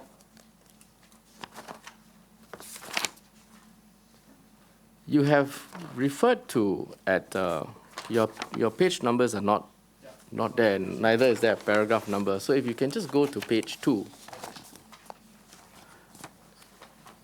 paragraph 3, you refer to this Vietnamese tourist, right? Now, this is not a falsehood, right? This actually happened. Yes? Yeah, so it's not really what we're talking about. This was an event that took place, and it was reported. So in the case, and it's a true incident, right? Yes, it's a true incident. Yes. So I'm just saying that using this incident and you compare with the TRS incident, people tend to share things that they are emotionally involved in it. So I'm not saying that the Vietnamese case is a falsehood. In fact, it came with a video. But the thing is, people without, in most cases or on articles and stuff, they will share things when they are emotionally involved. They feel for the person, and therefore they will share without going through the proper fact-checking channels. This scenario would be quite different from the Ahok kind of scenario, right? The Ahok kind of scenario would be a religious kind of a push, rather than a empathy kind of so-called empathy-driven kind of desire to share. Yeah, like as in a lot of the stories where people share about facing heavy medical bills, being of course not in say true, but like bullied by officers from the family care centers and etc. This may not be true or whatever, but the thing is, people tend to side to us because there is an absence of other facts that disprove or prove this thing, and they would jolly well go and share that. Yeah. All right. Yep. On this question of legislation, I want to go back to Ms. Han's point. I think you have the report with you which you cited to me. Yes. But if you want, I'm not sure if the staff has a copy of it. I can refer you to it. You're using it to make the point that it did not recommend any legislation. Let me just take you to the relevant portions. If you go to page 31, you will see that the high-level group, which you cited, Yes. HLEG, expressly left the door open to regulation. If you look at page 31, and I read, the HLEG believes that as a first step, the best responses are likely to be those driven by multi-stakeholder collaborations. It should be acknowledged, however, that the ability of self-regulatory measures in this area has never been tested, and the willingness of all parties to adhere to such an approach remains to be proven. Moreover, their effective and consistent implementation across the whole of EU may represent a challenge for all players concerned. Therefore, based on an independent evaluation of the effectiveness of the proposed General Code of Practices, the European Commission should consider in a second step appropriate regulatory responses or competition instruments in order to ensure that the actions recommended in the report are effectively implemented. It does not say that legislation is not to be considered, correct? Yes. Right, thank you. But I would also like to emphasize that it also very specifically says that censorship should be avoided, freedom of expression should be avoided, and governments should also avoid regulating and Yes, but policing that's not necessarily the same as saying no legislation. Yes, so my point Correct. on no further legislation refers to the legislation regarding policing content and regulating content. and in fact, I would be okay with legislation, for example, like a Freedom of Information Act or an honest ads policy that pushes for transparency, as I've said before. We'll get to that. But the point remains that I think one of the reservations they had on the Code of Practices was the effectiveness of implementation. It's not to say that the Code of Practices or any regulation was not to be considered, but one of the reservations was about its implementation across the whole of EU, Yes. which doesn't quite represent the same challenge for us. Would you agree? Yes, I agree that in the Singapore context, but again, I go back to the point about the censorship. I think that really needs to be I understand. I understand made. your point. That is the key point, and that's why I'm here today. Yes, and I think we also agreed that legislation doesn't mean censorship. Yes, Correct. I hope that, but I can't really comment about that until we actually see a draft of Yes, what and this you would also legislation agree is. that I think contrary to what you said earlier, this report doesn't rule out legislation. I said it in the context of legislation that polices content, yes. And the report does emphasize more on transparency, media literacy, the diversity and sustainability of the news media, empowering users, and research. So yes, Yes, it doesn't but- completely but- rule out all legislation, but does it not does. rule out legislation, It does yes. specifically say that censorship should be avoided. Right. And I do hope that if there is a draft bill, there can be more open public consultation of this form so that Singaporeans can be involved in this process. So we were at the Vietnamese incident, which is different from the Ahok incident, where it's a clear falsehood, right? It's also different from, you remember that there was a terrorist attack in London, March of 2017. And I just want to show you some of those reports. This was one that was generated, picture of the site of the attack, where there were plenty of laughing icons and like icons to this, trying to paint a picture from Al Jazeera's live Facebook coverage that the Muslim world is laughing at the London attack. That's obviously something that was generated falsely to promote a particular sentiment. Next, let me show you this article in the Washington Post, where in the aftermath of the Paris attacks, there were apparently scenes of revelry. The title of the clip was "Muslims Around the World Celebrate the Islamic Victory in Paris, France." The video was rapidly disseminated, and along with the dissemination, it was outrage. The video, in fact, had nothing to do with terrorism. It was filmed in 2009, some 6 years prior to that, not the weekend of it, and it showed the Pakistanis celebrating a cricket match victory following the ICC World 20 tournament. But the video had generated 500,000 views within hours of it being live on Facebook. And it is not the only piece of fake evidence demonstrating apparent Muslim joy over the Paris attacks.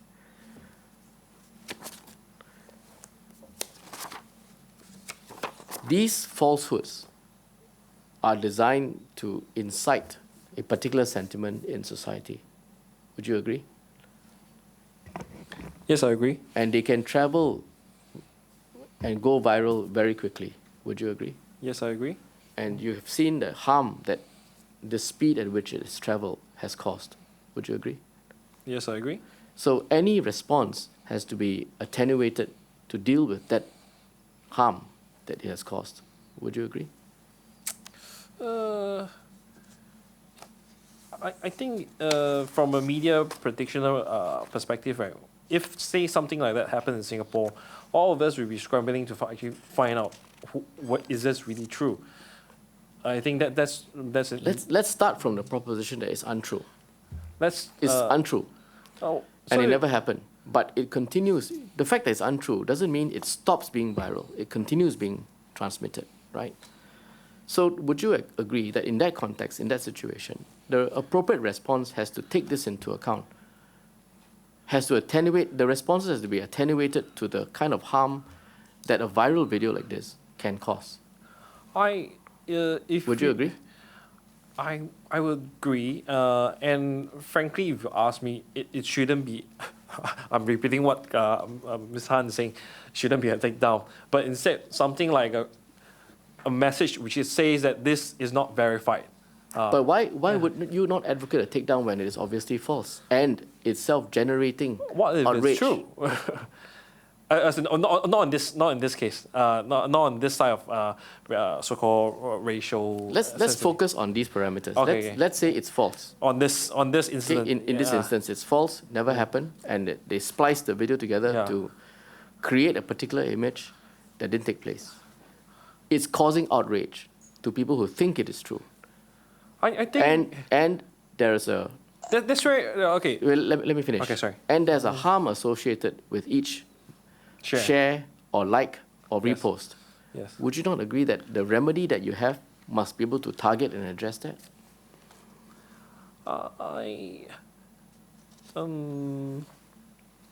May I answer that? No, let Mr. Shih have a crack at it first. Sure, yeah. I would say. Anyway, it's his report that I'm focused on. I would say. How do I say? Okay, you see. Let's say an individual share this report. The first thing that people ask is like, where is this true or not? No, Mr. No, Mr. Shih. okay, because I'm really looking at these things as this.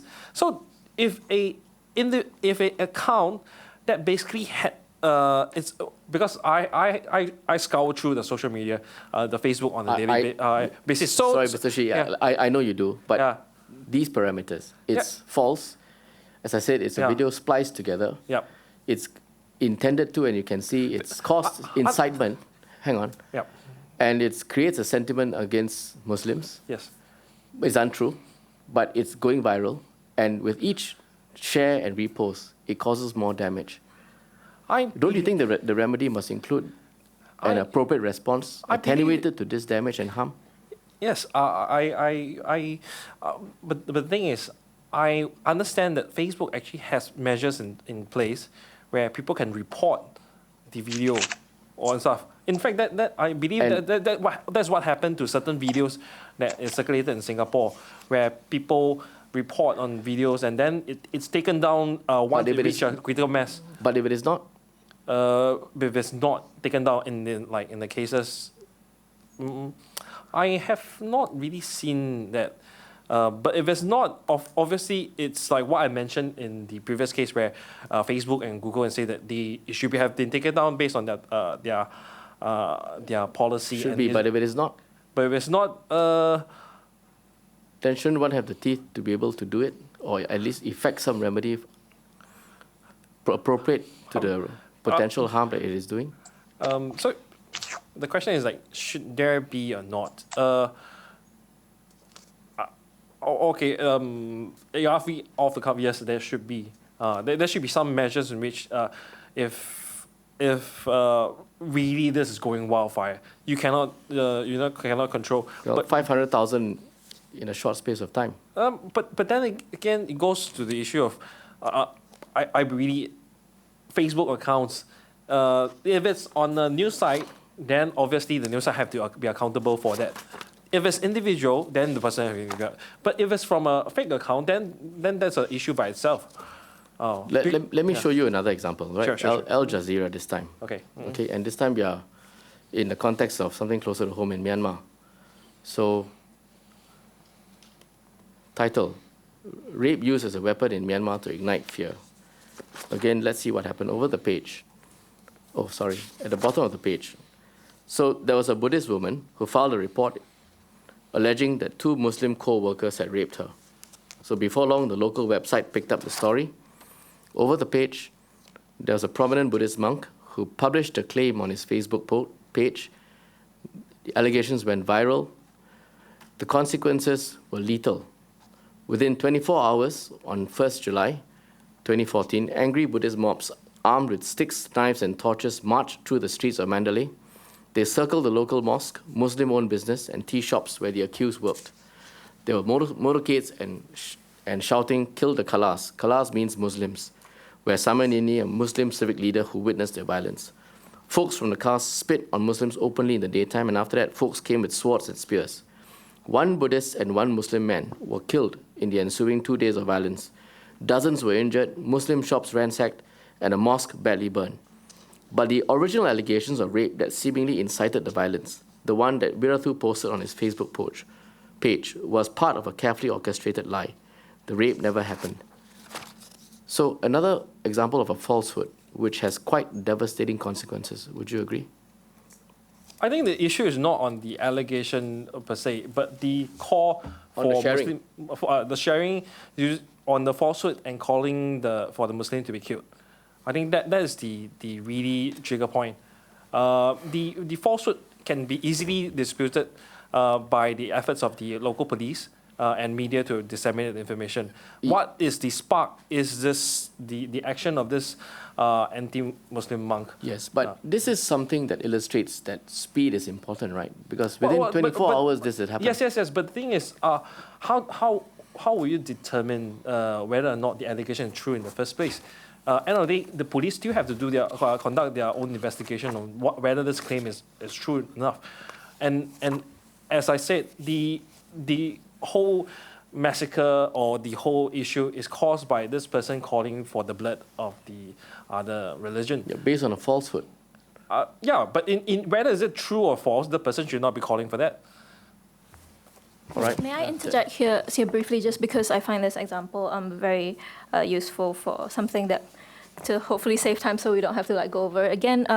I think in this point, if we were talking in the context of a takedown, such a post, if we do assume, as Terry said, perhaps at the point, at such speed, you might not actually know if the rape did happen or not. But even if we assume that it is false, I do not see how, at this point, compelling a takedown would necessarily fix the problem, because this is playing on such deep-rooted social divisions that by the time you get to the incitement of people with swords running around in the streets, the actual existence of the post is irrelevant at this point. The takedown of it will not diffuse this mob. In fact, it might, again, I'm sorry if I sound like a broken recorder, but it might again backfire and make people go, Facebook is deliberately oppressing us. They have something to hide. They don't want this rape to go out, even if the rape is false. And it might lead to more inflamed tensions. And that's why I just wanted to jump in just to say this example could perhaps illustrate a point that I was trying to make. And save Mr. Shih an answer. No, I believe he had already answered. No. So if you take the view that the more people know about this, the more incendiary it becomes, then surely the stopping of spreading would be measure number 1. Now, I accept that there will be other measures that are needed, but would be measure number 1, and speed is crucial, isn't it? I think the difficulty is, would it really stop the spreading? Because it's not foolproof, we might end up with a Streisand effect of them going, oh, there was a takedown order issued by the government, and they've taken down something, and then that spreads, and it creates more unhappiness. So I think unless we're talking about a situation where we have such tech dominance that a takedown literally means it vanishes from the internet forever, we cannot actually assume that this would be the case. Mr. Chairman, can I just jump in with a clarification on this particular point? May I just confirm that both Ms. Han and Mr. Shih, your view is that faced with a false racially motivated rape allegation, which is now inciting violence, you would prefer for that information to persist because you would prioritize the negative consequences of backfire over any potential benefit from taking that down. So in other words, you're more worried that taking it down will cause greater harm and inflame passions more, and so you would prefer for this to be left to circulate because that is less harm than what would happen if it continues to be spread. Is that your position? No, I'm saying that in a Singapore context, we will already have laws such as the Sedition Act that could tackle inciting disharmony No, between racial Ms. and Han, religious that's not the groups. question I'm asking. I'm not asking whether there are other measures. As Mr. Tong has made it very clear, he's not asking whether other measures would not be brought to bear. And I think we all accept that many measures may be used in these situations. The issue is, yes, we will do all the other things, but even doing all the other things, your position is it's better to leave this up there because the harm of the backfire effect is worse than the harm of further inflaming racial tensions. No, because I believe you're characterizing it as if I don't endorse a law that allows takedown. No, I'm not talking saying about we a should law. just leave it there and let it spread. I'm not talking about a law. I'm saying that it has to be taken down. I am talking about law. That's why I know, in this but that's case. not the issue here. I'm asking, your characterization is that it's better to leave it up there and allow further hatred, further violence, further confusion to spread because you're more worried about the backfire effect than the further harm that this information does. We haven't worked out how we'll take it down yet, but I'm asking, do you want it taken down? No. Because for the reasons that I've stated? No, my position would be that we should explore other measures and use the existing laws that we already have. I understand, Ms. But Han. I would not take that down. Okay. My position is different. I think, you see, I think Dr. General conflated the two things because there's two posts. One post is alleging that a rape happened. Yes. The other post used the fake news to justify calling for the... I'm not talking about the first post. I'm talking about the second post using the first post. So in that case, right, I personally advocate the taking down of the second post because it advocates hate speech. Okay, so you would advocate taking it down. Yes. So the first post, which is a racially motivated crime, I mean... Sorry, can you repeat your point on that? The first post, false allegation of rape is a crime, and it is racially motivated. You would... No, hang on, let me finish. I'm asking whether you would need for that to be taken down or you think it's okay for that to persist because you're worried about the backfire effect. As I said, allegation of rape, how do you determine within hours? No, I understand. Yes. I understand. But it's been proven false. So we can talk about... yeah. Sorry, can I interject? Did you say it was racially motivated or was it driven by business rival? No. I think you're confusing two issues here. It is racially motivated. It's a person of one race making an allegation of a person of somebody else's race. But let Mr. Shu finish, please. Okay, sorry, what point was that? The point I'm making is that even if you accept that it is false, in other words, the woman turns up and says, yes, by the way, it was false, you don't feel that that needs to be taken down. I believe that should be taken down. You should be taken down. So both posts you would agree. But the thing is, right, while it's, because it's different from, say, because it's racially sensitive or there's a tendency for it to spiral out of control, then you take it down. So to prevent that becoming a fake news, then you take it down. When it's proven Mr. Shu, there are two different points. Yes. I'm not conflating the two. The Okay. second post, you agree, should be taken down because it is an incitement to violence. Yes, that's And clear the first illegal, post, you would agree, should be taken down because Once it's proven that- once it's proven to be a crime. I would say once it's proven it's a falsehood. Okay. Yeah. Can I Just to- interject at this point or? Sorry, just to Sorry, quickly elaborate. So what I'm saying is that yes, it should be left up, and yes, the backfire is an issue, and we don't actually know which would inflame it more. If we leave it up, more people might join. If we take it down, more people might join because of backfire. And we don't know which one is clearly the greater harm. I'm not asking whether we have uncertainty. I'm asking, Your position is that Yes, it's so, better so my to... position is because there is this uncertainty, I would leave it up because since there's this uncertainty, am also concerned how this law will then be applied, not just in this case, but in other cases. And so that's why my position would be Thank you, Mr. to leave it Han. up. I would like to add that I tend to agree with Mr. Tong that we actually do need a quick response. My only query is which would actually be the quicker response. Do we try to legislate, outlaw it, and effectively take it down and ban it, which could be a fairly long process, or to basically leave it as it is and basically inform people that... So what is your position, Mr. Two Lee? things you can... What is your position? Would you leave it my up position would be to leave it there, actually. because you are more worried because- about the backfire effect than the potential further inflammation? That's only one part of what I'm concerned about. The other part I'm concerned about is the speed at which we can resolve the situation. I'm not talking about the speed at which we can take it down. I understand. So if we are to resolve the situation Yes. by going out with an advisory that says either the police is still investigating this, or Yes. if we know the facts, we Mr. know Lee, I this to be understand. true. We need to do a variety of things. I just wanted some clarity that it would be your preference to leave the material up. That's all I wanted to understand. Thank you very much. And because it is more efficient, yes. I would also like to highlight that the Myanmar context is extremely different from the Singapore one as well. Different only because I think you are saying that it starts off with a heightened sense of conflict between the different races. And also the But- media literacy level, the internet literacy level, the information literacy level is extremely different between Myanmar and Singapore. We're talking about Myanmar, which not that long ago had very low internet penetration that suddenly exploded across the population very, very quickly.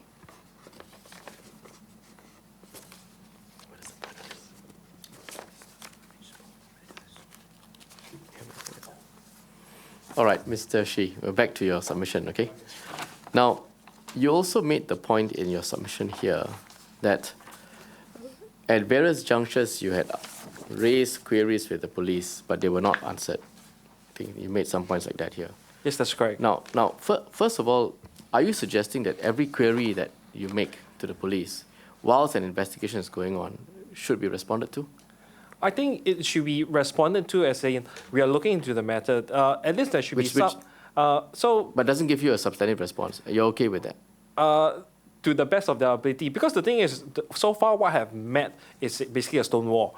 But you see, yeah.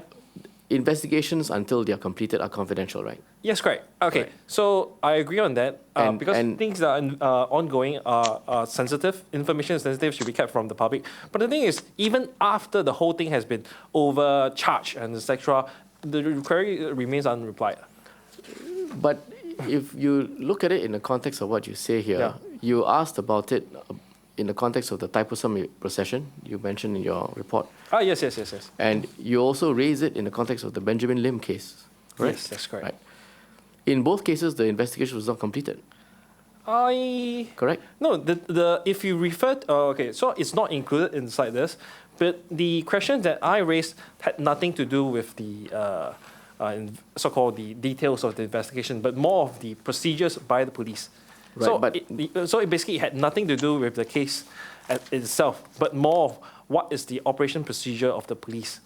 So You see, whether or not they release or not, it has nothing to affect the case. Right. Leaving aside this question that you just outlined, as a content provider, as someone who publishes and circulates the articles carried on Facebook and other means as we discussed at the start, you do have a responsibility to make sure that you get the facts right, correct? Yes, that's correct. In fact, it's an ethical duty that you owe, right? Yes, that's correct. It's a journalistic ethical duty to ensure that you check and verify the facts, right? I wouldn't. As I always tell my friends, I don't call myself a journalist. As a publisher, as a content as a provider? publisher, yes, I agree. I have to do my due diligence to ensure what I publish is actually correct, as to what I know. Yes. Could I just, sorry, Mr. Chairman, could I just diverge a little bit and put it to all three of you that a Reach study suggests that Singaporeans are very concerned about deliberate online falsehoods and want something done, including strengthening our laws. They they are very concerned that they come across online news that they think are not fully accurate. 77% came across online news that they thought was not accurate. Significant numbers come across fake news related to Singapore in the past 1 year. You're reading the newspapers at the moment, probably you had the same thing. We're putting it up on the screens for you. 1 in 2 are confident of their ability to discern fake news, but they have some concerns about other Singaporeans' ability to discern fake news. 2 in 3 were concerned about the spread of fake online news and the ability of other Singaporeans to discern it. But 92% think there should be more effective laws to require those who publish fake news to remove or correct fake news. And 91% think that people who put out fake news deliberately should be prosecuted if their actions have serious consequences. So I'm concerned that the positions that all of you have taken in a way are not reflective of what the vast majority, 91, 92% of Singaporeans want in terms of a protection from manipulation, from online fake news, from the uncertainty with what they face. So are you concerned that your views are so different from the majority of Singaporeans about strengthening our legislative provisions and our regulatory provisions? Are you worried that not doing these things may not serve the needs expressed by these Singaporeans? Is that a concern that you have? Yes, so going back to the point that I made about society not being homogenous, yes, I am making a submission as an individual. I cannot claim to represent the entirety of Singaporean society. But at the same time, I also I've not seen the full report. I've seen these results, but I've not seen the full report or their methodology. I was just wondering if the questions were posed to the respondents in the way that they are in this. So, for example, Let's take it at face value. let me first clarify this. Do you think there should be more effective laws to require those who publish fake news to remove or correct the fake news? I'm not surprised that 92% would say yes. I actually can't think of anybody who would object to having more effective laws. Would you agree but with that? I have a problem with the framing of this question, because I do question then, do the respondents already have a full understanding of what laws we currently have? Ms. Han. And also, Ms. Han, we're not let here. me finish, because also having more effective laws, it's a very conceptual thing, and I don't know how that connects to I what we understand, might Ms. Han, actually have. but I'm not here to debate whether or not the person doing the poll did a good job or not. So you can either reject it outright, Yes, or we can accept it, and then we can see what your position is on the basis of the facts. But whether they did a good job or not has a direct I'm impact taking on it- the results that they I have. understand, but I'm going to take it on face value. Are you going to take it on face value? No. Okay. So, but would you agree with the proposition? The proposition being? Do you think there should be more effective laws to require those who publish fake news to remove or correct the fake news? Knowing what I do, I would say no, but I'm questioning the framing I of this understand. question. Mr. Shu, would you, are you concerned that the majority of Singaporeans want something done about this, but you disagree? Okay, let's continue with what Ms. Han said. Let's say if the question was posed to me saying, like the example said, a foreign entity starts a Facebook. Mr. Shu, I'm going to interrupt you because Yes. I would like to deal with this study, which is... I'm dealing this study. Yeah. So the thing is, right, if the question was put to me as fake Facebook pages set up by this foreign question. entities. This question. Yeah, but the thing is, what I'm saying is exactly to this question. So you would If- agree if- with this? If this example was being used to say that this is the example, that foreign forces are intervening with Singapore, with fake news trying to understand. affect, I will agree with the 92%. Okay, But thank you if- very much. I just want to Yeah. have a sense that, okay, so Yeah. you would agree with the 92%, Ms. Han would not. Based on different Mr. circumstances. Ngiam, yes. would you agree with this concern from Singaporeans? I guess start off that I will answer no simply because there's no definition of fake news. Even this I understand. committee has never defined DOF. That- And so if the typical rich surveyor comes to me, I'll say, what's fake news? And, Okay, so you would put yourself in the 8% of people that would say no to these questions. yes, and also because the question is asking, do we need more effective laws? I understand. Mr. Lee, My would position you, is not sure that we have would you- existing laws. would you agree with Ms. Han or Mr. Shu and Mr. Ngiam? Or do you have a third view? Third view, please. So neither yes nor no. Okay. this survey is highly problematic to the extent that I would I have understand, to disagree but so with you're basis. taking Ms. Han's view that you should reject the survey altogether.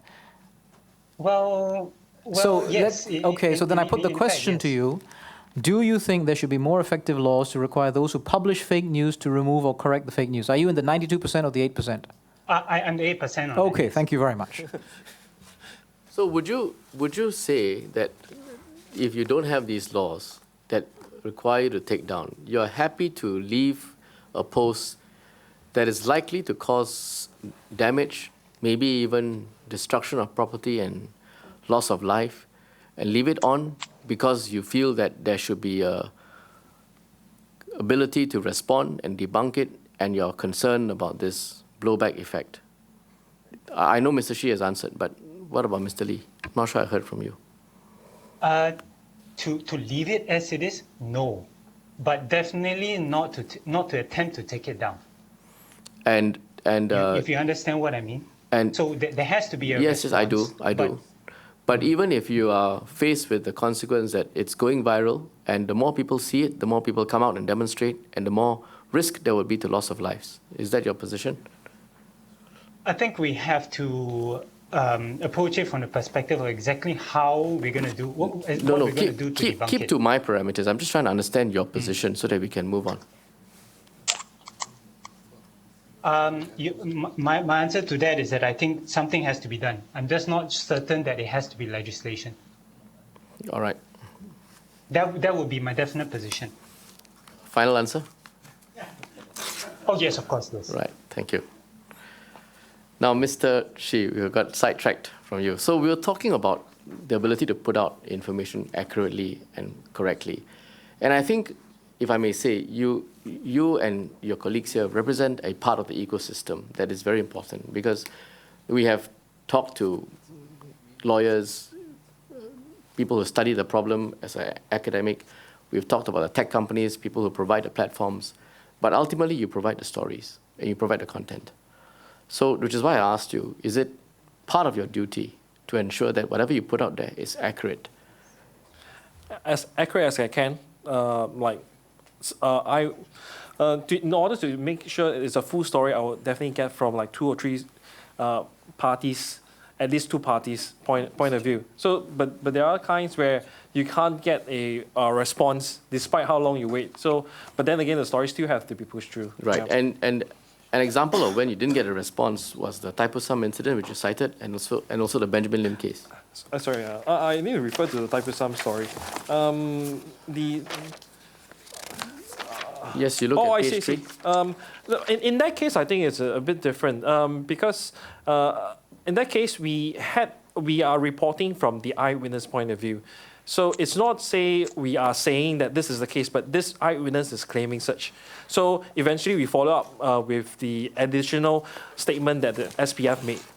So that is pertaining to that story. So on the Benjamin Lim case? The Benjamin Lim case, right, if that was brought in Parliament on 1st March 2016, it's I wouldn't say it's a story on I would say. You did get information, right, from the police statement? As in from where? As in the initial Okay, I'll show you the sequence and your article. Yeah, sure, okay? sure. Look, let's have a look at the police statement, 1st February Okay. 2016. I'll put it up. I'm not sure if you have it. Sure.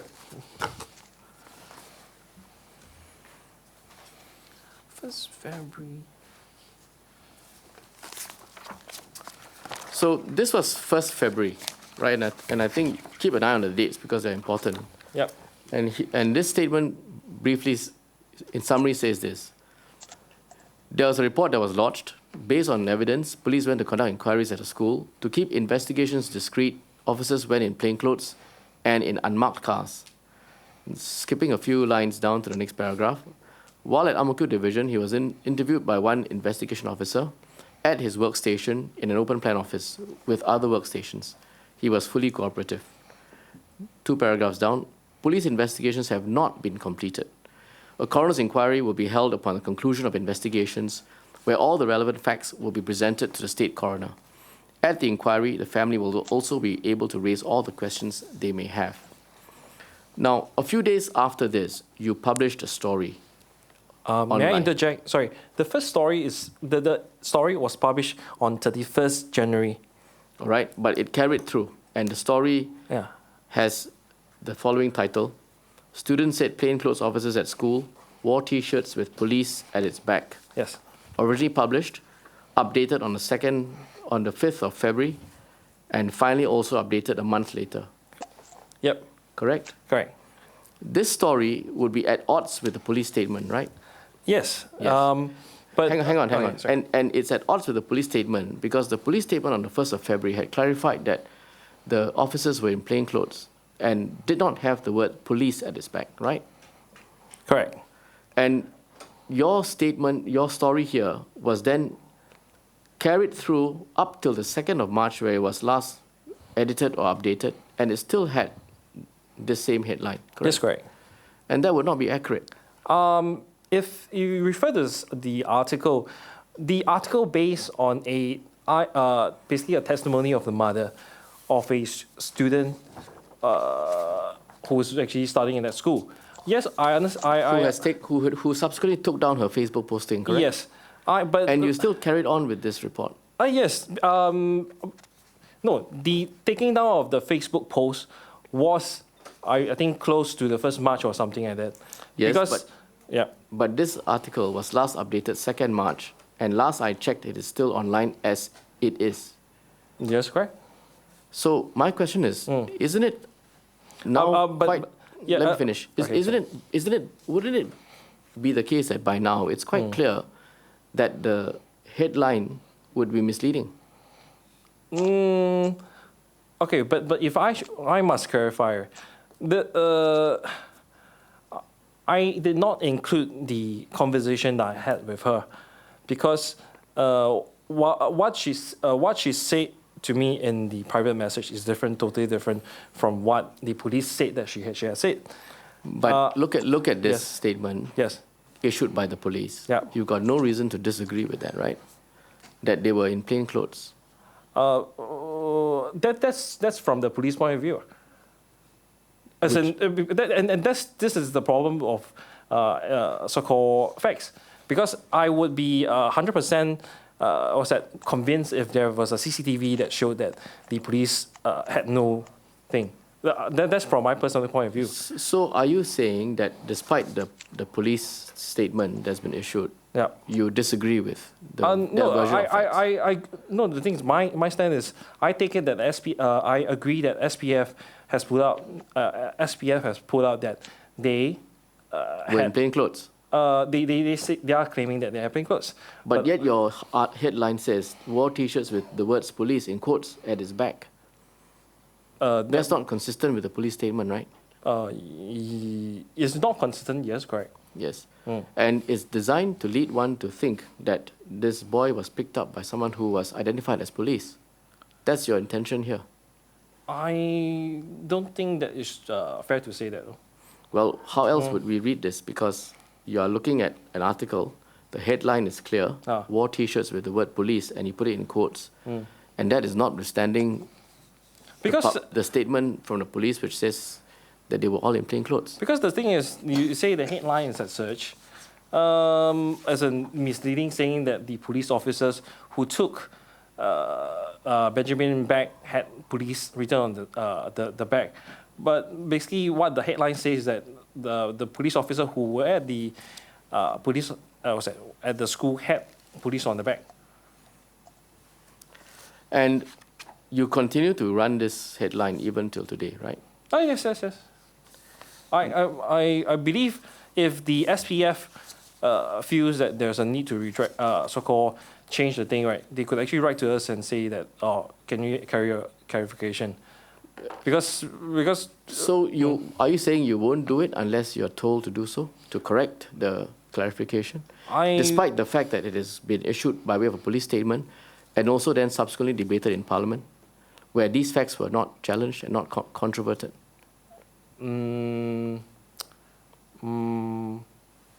I think at the point of publication, this is what I have. I don't have this practice of going back to change the articles.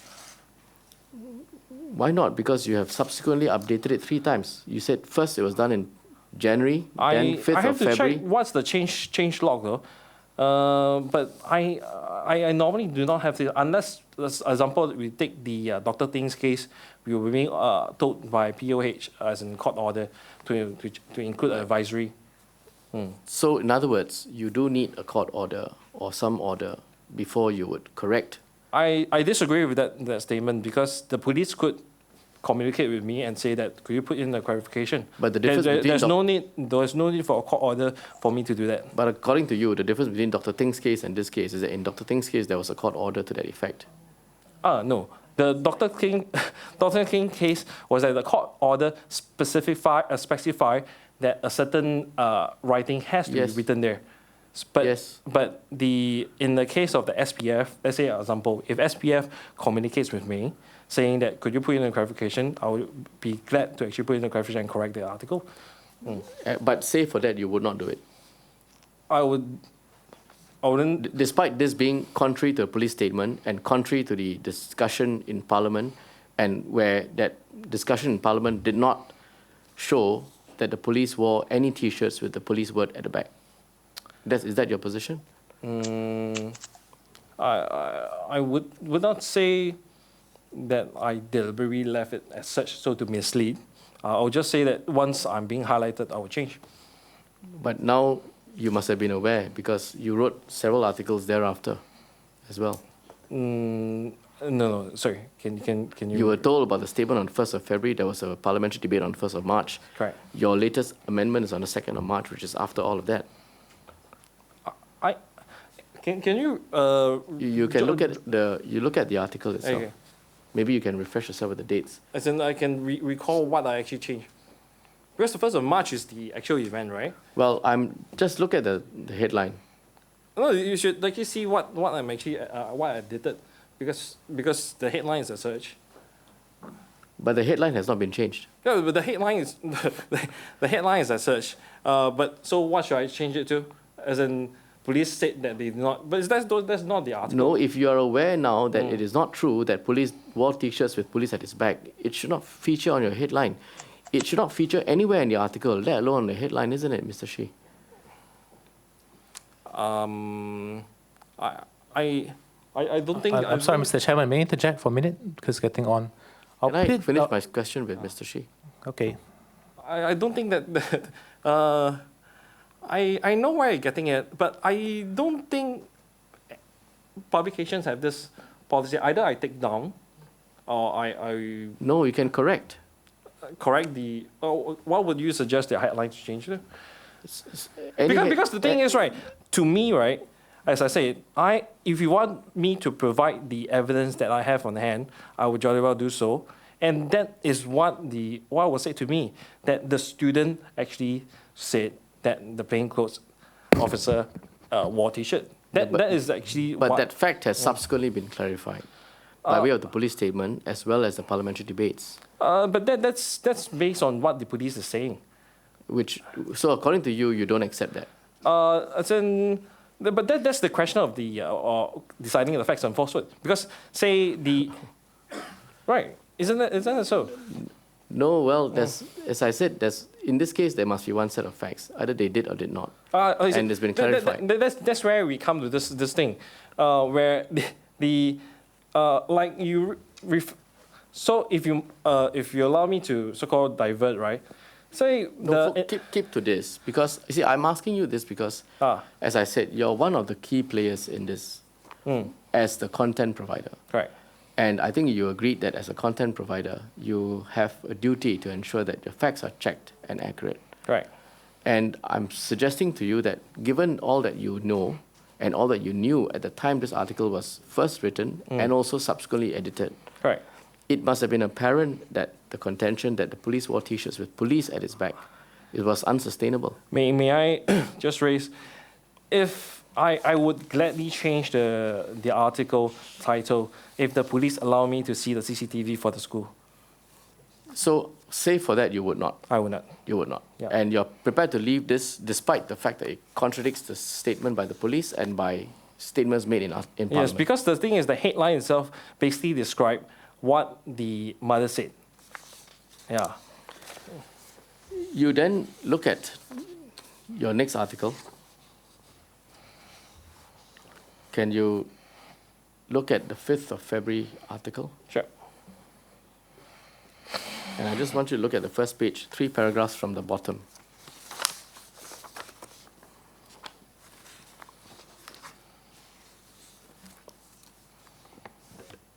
Same day, 5th of February. Aha. No, not this article. Where's it?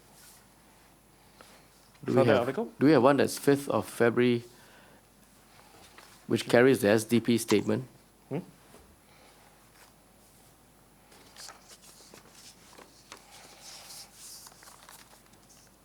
It's okay, Mr. Shih, give me a minute. Oh, sure.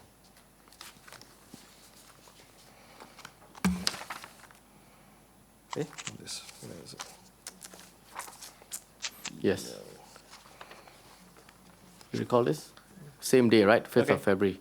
Okay. And just go 3 lines from the bottom, 3 paragraphs from the bottom.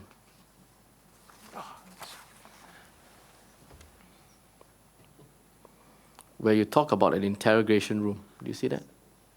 Yeah. Again, you will know from the statement that it was an open plan office, Okay. right? And this time round, there is no statement from the mother or anyone else to tell you otherwise, right? Correct. So why do you still carry this fact? Again, if this is published 2nd February, unless you say I'm. But the statement was 1st of February. This is 5th of February. So unlike the earlier one where you tell me that, well, it is because what the mother said to you Okay, is reported. so- Here, no one is telling you this. So, Mr. Tong, if you look at the statement, right? You look at the article, right? The article states the statement by SDP in full. So unless you tell me SDP retracted that statement, right? If not, I don't think a need for me to retract the thing. This is your commentary. No, this is not my commentary. This is It's your commentary on the SDP statement. no. This the statement. Do you see that? Yes, I know, but Yeah. it isn't this article your commentary on the SDP statement? This No. is No. this is No. your, No. This is the statement. As in, did I say interrogation room? This is actually the brief of the statement in full. I see. So you're prepared to carry it despite the No, fact unless SDP retracts the statement, then if not, why should I actually remove the article? that, despite you knowing otherwise? Unless they retract the statement. Because the thing is, this is a report on a political party statement. So I don't see reason why a publisher has to be taken accountable for something that others has published. Okay, let's look at the later one, 27th of February. You publish quite a number of them. I'll just take you through some examples. Sure. 27th February, titled Ministers to Talk and Answer Questions.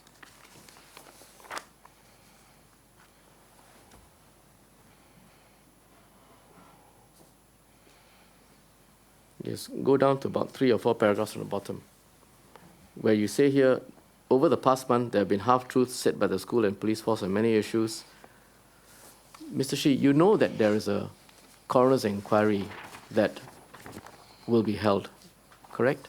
Yes, correct. And until then, Again, hang on, let me finish. Okay, sorry. Yeah, until then, I think the police is not in a position to comment openly on the status of its investigations and its findings, nor should people speculate in the press and in the media about what has happened and invite comments and cross-comments, correct?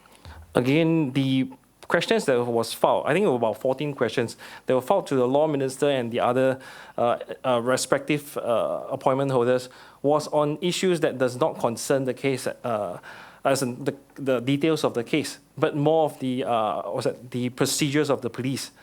So I don't understand how is that affect the investigation by the police. And in fact, you say that police has been silent, but they've issued a statement as well. They have been silent to me because that's my. But they've issued a statement, right? They have not replied my questions. Doesn't the statement deal with the facts? No, it doesn't. It doesn't. Those are not the questions I've been asking them. So your point here, looking at this plus the typosum example we talked about earlier, is that every time you ask a question of an ongoing investigation, there's an obligation to respond. Otherwise, you can publish as you like. I disagree on that because you're saying that okay, I'm not going to say that you're saying that, but the thing is, some people might say that, oh, isn't this like abuse of like media queries? You can just compel a public body to answer. But the thing is, I believe the question that I asked is is relatively reasonable, and public entities. But it's an ongoing investigation. As I said, the questions does not pertain to the case. In the case of Benjamin Lim, the questions asked pertain to police procedures, which is relevant. In what sense? Because it's not sensitive. Whether or not Benjamin died, the question still stands. Because I do recall a question: then I forget to read. It's about the criminal, the child Never protection. mind. Look down the same paragraph. Okay, sure. You repeat the point that police wore T-shirts with police. This is 27th February. And this time round, you don't quote any source, any mother, right? You don't think it is inaccurate given the police statement?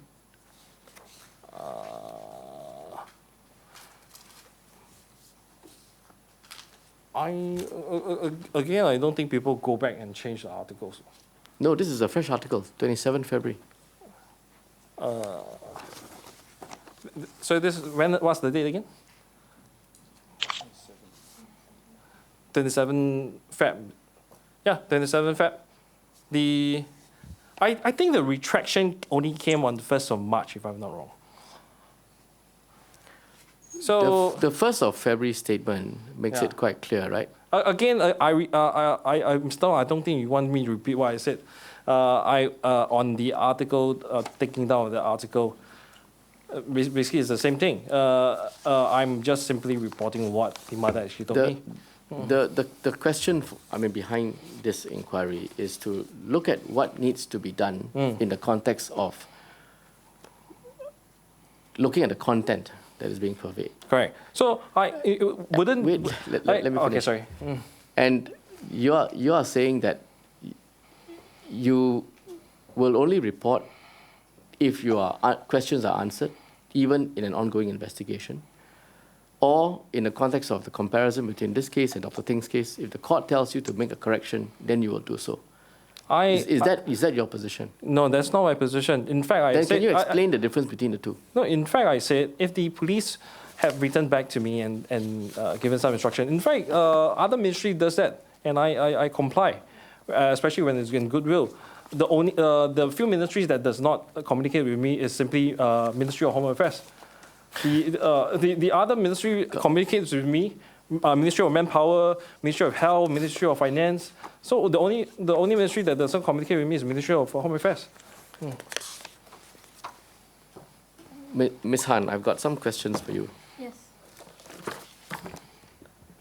You say at your report, at page 5, with reference to the Human Rights Watch report, Yes. and you make the point that the report details many ways in which freedom of expression has been restricted in this country. Yes. And that seems to be a narrative that goes through in your report, Yes. in your submission, in the context of trying to frame an appropriate response to DOFs and trying to decide whether legislation is necessary and trying to decide if one should have the ability to remove content which even 92% of REACH participants say they want legislation to deal with. Is that your overarching position?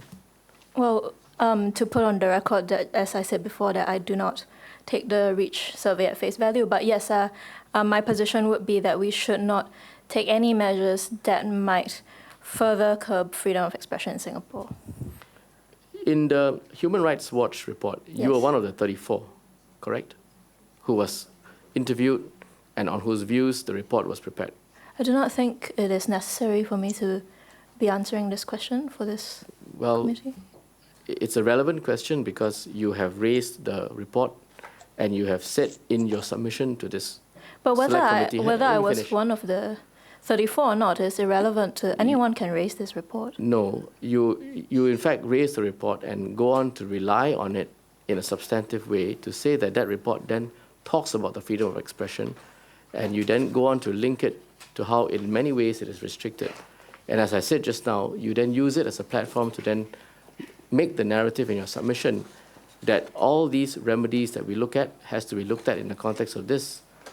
So I'm asking you again, No, were you one of the I 24? I do not rely on the Human Rights Watch report. So, for example, I've quoted our Press Freedom Index position, the Reporters Without Borders Press Freedom Index, Freedom House's Freedom of the Net report, these, and also the Human Rights report, Human Rights Watch report. So these are examples that I raise of existing criticism Okay, of let Singapore. me ask again. So the following issues, following that, my own opinion, because I also. So my own opinion about the laws that we already have, the regulations that we already have. Look, you raised yes. you raised the report in your submission, and I'm simply asking you, were you one of the 34 who was surveyed and interviewed in the preparation of this report? Mr. Chair, I do not see how this is relevant. Ms. Han, whether it's relevant or not is for us to determine. I think the question that's asked requires an answer. But if you are in a if you prefer not to answer or you do not know the answer to the question, you can state so. In that case, yes, I was one of the 34. Right, thank you. Now, would you agree, looking at the report, because I want to test some propositions with you, would you agree that 34 is a small sample? Yes, but it's 34 people of very particular experience. Well, depends on what you mean by particular experience, isn't it? Within the space that freedom of expression, within the practice in civil society as journalists, academics, observers. It would be easy to find 34 people who have a particularly negative or extremist view and use that as a basis for the report, isn't it? I would not say that that was what Human Rights Watch was doing. Well, that's a matter of opinion, but 34 people out of a country this size would be a very small sample. Yes, that would be a small 34 out of 5.5 million. Yes, of course, that is a small number. That's clear. Now, there are several aspects of this which I just want to see whether you agree or disagree with the views set out by Human Rights Watch. They cite 3, or at least 3 different cases on which they then found their opinion. One of which was the Alan Shadrake case. Are you familiar with that? Yes. And the Human Rights Report, in fact, I'll see whether I can pull it up. If you can go to the report itself at page 2. Can we put it up? The Human Rights Watch report. Yes.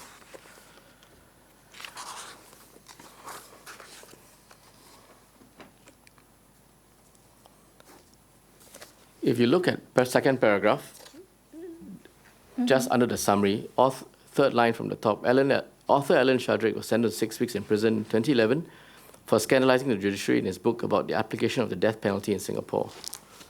Now, would you accept that the characterization of Alan Shadrake having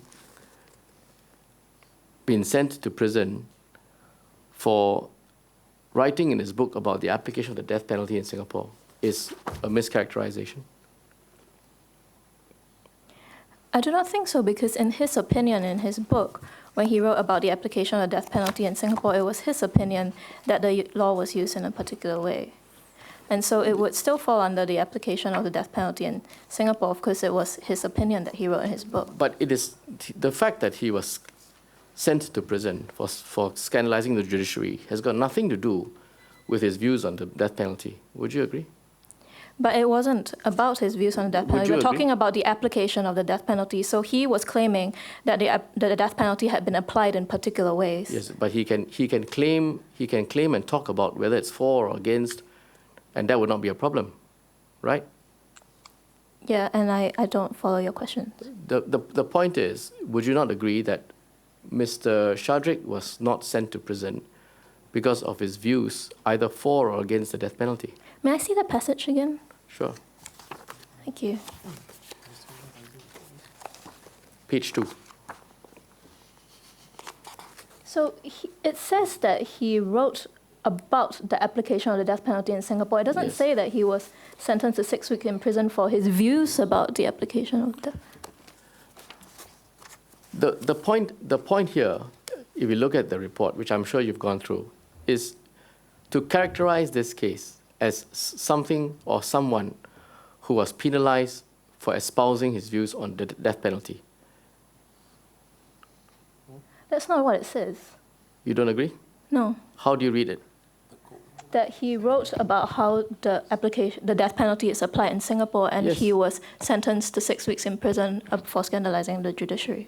Yes, but you do know that there is nothing wrong with writing about whether it's for or against the death penalty at all. Yes, I would hope so. Yes. So, to that extent, don't you say that, wouldn't you agree that the Human Rights Watch report was not accurate?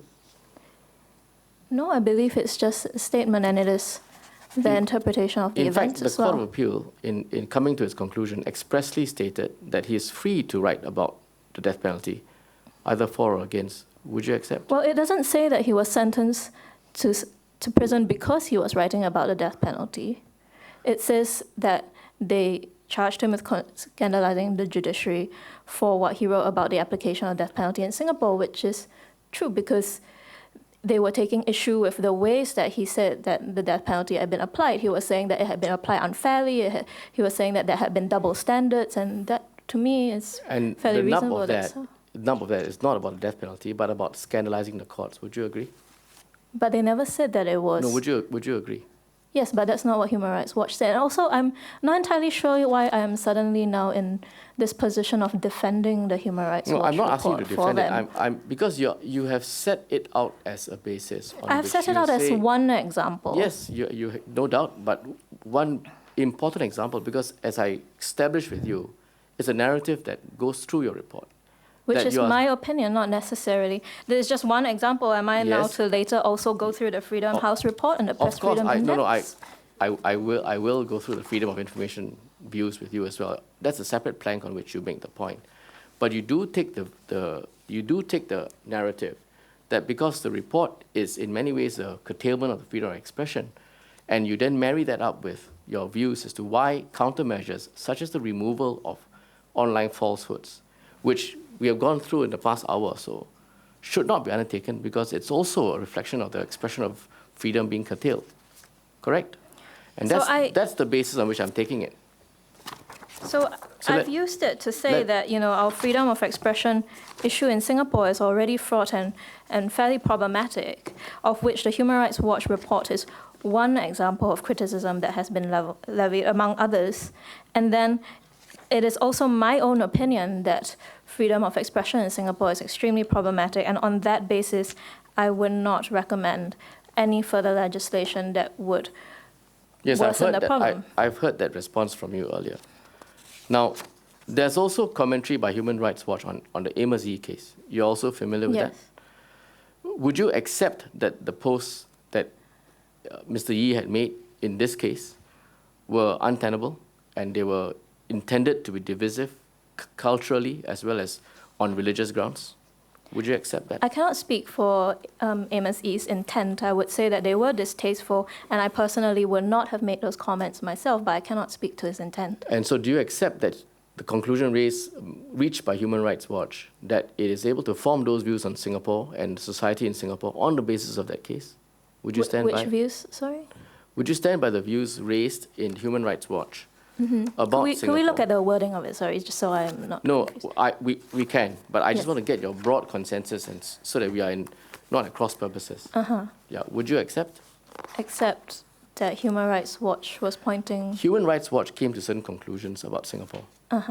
And you then use that as a basis for saying that it's a curtailment of freedom of expression, right? And you carry that narrative through the reasons that you've given us as to Yes. why countermeasures should not include takedowns. yes. Right. One of the cases relied on by Human Rights Watch was the Amos Yee case, right? Yes. In the Amos Yee case, there was a certain set of facts, and I can take you through it. But I asked you whether you would accept that what he said online was racially and religiously and also culturally offensive and divisive. And I think you said I believe it words is. to that effect. I think they are distasteful, but I also see his case as a curtailment of freedom of expression. And you accept the Human Rights Watch view that the prosecution of Amos Yee was an example of curtailment of freedom of expression. Yes. Why do you say that? Because I believe that those laws are also fairly broad. I believe, as Dr. George said, I would agree with him about repealing insult laws because I see that as a curtailment of freedom of expression. And so in that way, even though I do not condone Amos Yee's comments and I find them distasteful myself, I do not think that he should have been prosecuted. Because I feel that in his case, the incitement to harm was not clear enough. I believe to be in line with freedom of expression, international freedom of expression standards, there should be a very clear incitement to harm. That's a clear standard that I do not believe the law that we use to prosecute him with meets that standard. Okay, let's look at what was said. Okay, take as an example the statement he made on the Prophet Muhammad on Muslims. So there's an article that's titled "Amos Yee granted asylum, U.S. prerogative to take in Yee, says MHA." I'll just put it up on the screen for you.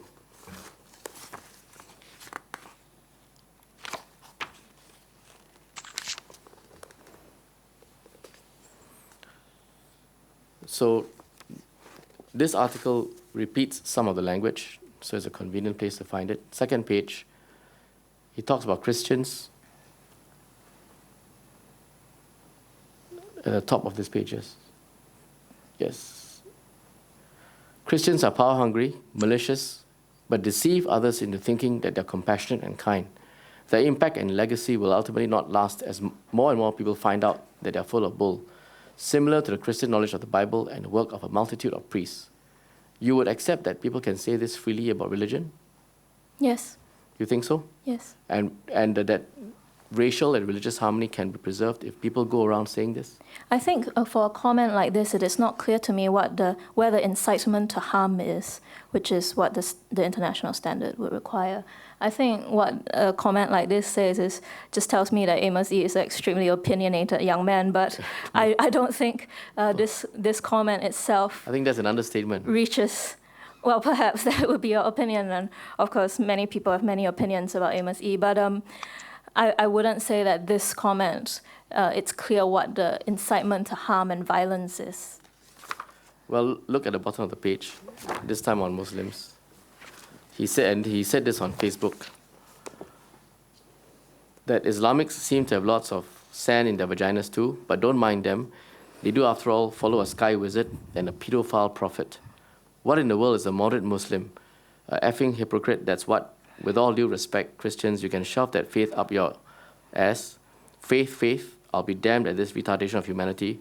F you, Christians, shit. Is that something I think that this one tells us that he's an extremely potty-mouthed young man. But again, I don't see where the incitement to harm and violence that would meet international standards of freedom of expression. Well, I think if you're just going to recite that mantra to me, I think we know where you stand. Yes. So you take the view that it is okay to espouse these views? I would leave these comments up because I think that doesn't mean I think we should do nothing about it. I think there should be a response, but I don't think it required a legal response, particularly when he was only 16. And if you see these statements online, yes, you will not think that they should be taken down? No, I do not think they should be taken down. Would you publish these items online? I will not publish them myself, but it doesn't mean that if they have been published by someone else elsewhere, I think they should be taken down. Yes, but your view is very clear that you should not have laws that will require them taken down, nor do you wish to see them taken down. Yes. Right. All right. Can you look at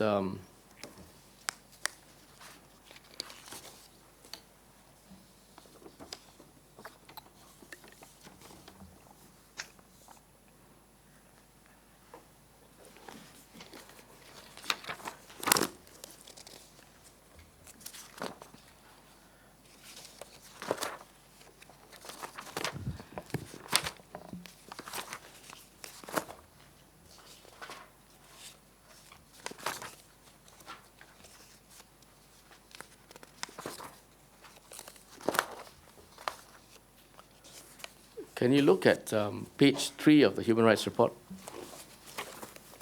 I don't have a copy of Yeah, it. it's on screen.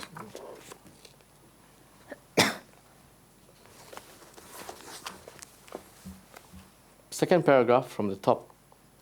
He had also posted a video online criticizing the the late Prime Minister Lee Kuan Yew after his death, that authorities turned to a provision of the Penal Code and prosecuted him for wounding religious feelings. Were you aware of what he had said and Yes. the cartoon he had posted? Yes. And you accept that that is something that is within the bounds of normalcy? I would They can be published online? Again, I would not publish them myself, but I would not have prosecuted Amos or taken them down. Nor would you either. have taken them down? No.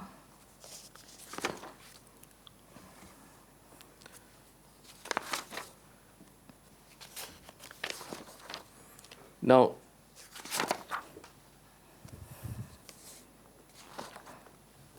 if you take this position, then what you're really saying is that practically anything and everything, whether it lends itself to incitement of religious feelings, or as we've looked at earlier, where going viral on a particular posting can have effects of harm, destruction of property, loss of lives.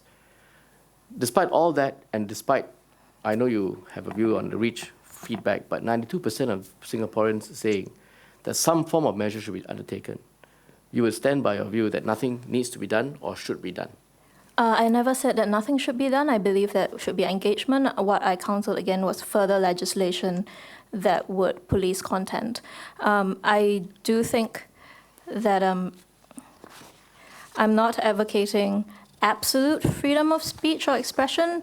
As I said before, I think there should be it should always be tied to serious harm and incitement of harm, and that's usually the international sort of generally held standard on hate speech, that it has to have incitement to violence or some harm before it meets that. And the wounding of religious feelings is very far below that standard. We looked at the articles earlier in Myanmar. While you say it's a different context, but using that as a basis, I mean, that has demonstrated harm. I did not say that should not be prosecuted in some way if there was actual incitement of harm. Yes, of course, there are prosecutions, but what I was saying was that there should not be automatic sort of executive takedown sort of action.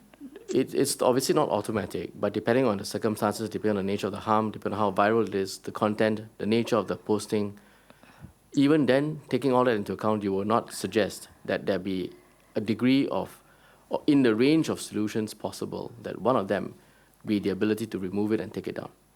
I would counsel against that solution. I encourage the committee to look at a range of other solutions. And that is not to say that someone like Maruah should not be prosecuted for inciting violence against particular communities, but I was speaking specifically for takedown orders and laws that would allow this sort of arbitration of content. And one of the grounds on which you say that is because you believe that the Human Rights Watch report is correct in saying that there's a curtailment of freedom of expression in Singapore. It's not just the opinion of Human Rights Watch, it's also my opinion that there is freedom of expression issues in Singapore. Right. Is there any other basis on which you would ground that opinion? I see that... The opinion meaning the non-takedown.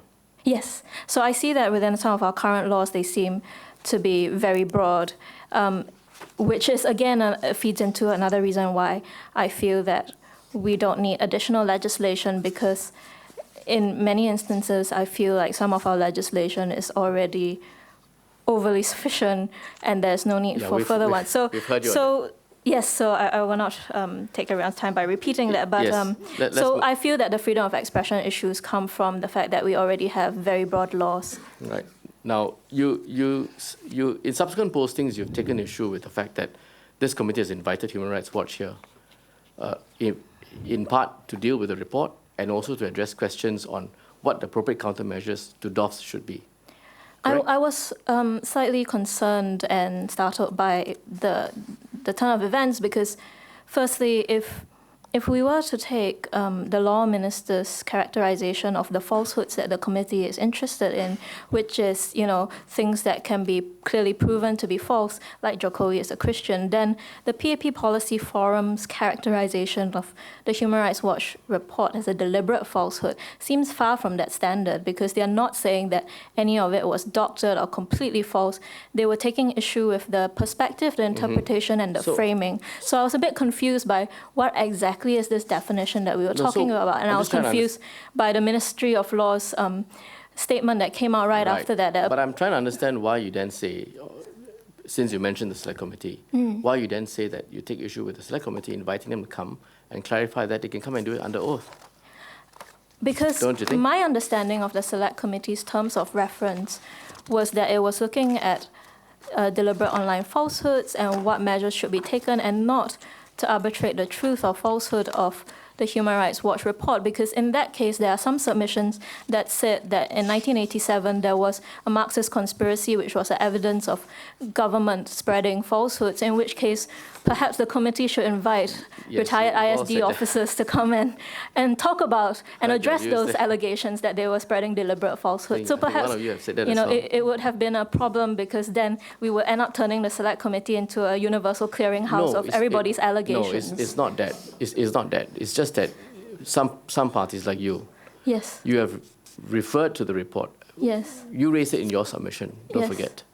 And as I said, you made that as one of your pillars, or your foundation pillars, on which you then form a view which you are trying to convey to us. Yes. And that's why we are looking at that report and the foundations of that report. And Yes, it is but to that people- extent that they were invited to come. I see. Well, I thank the committee for that clarification, but in that case, people have also used Operation Spectrum, Operation Coastal as the pillars or the foundation of their submissions. So You know- that's why I was confused, and I was wondering why Human Rights Watch was invited to Select Committee to defend its report when that was not clearly within the terms of reference. No, it's not about of the defending Select its report Committee. per se, but also to try to understand the views on which you have also espoused and you've also relied upon.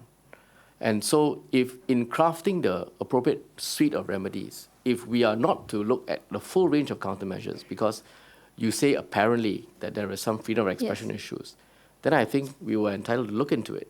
And it is in that context. Yes, so the committee is entitled to solicit Human Rights Watch opinion Yes. and a submission. Yes, my impression was that from what was reported in the media, from PAP Policy Forum's submission to the release of the chronology to the Ministry of Law statement, was that Human Rights Watch had been invited because PAP Policy Forum was accusing them of deliberate falsehoods. If it's not the case and they were actually invited because I mentioned them, then, I thank the committee for that clarification.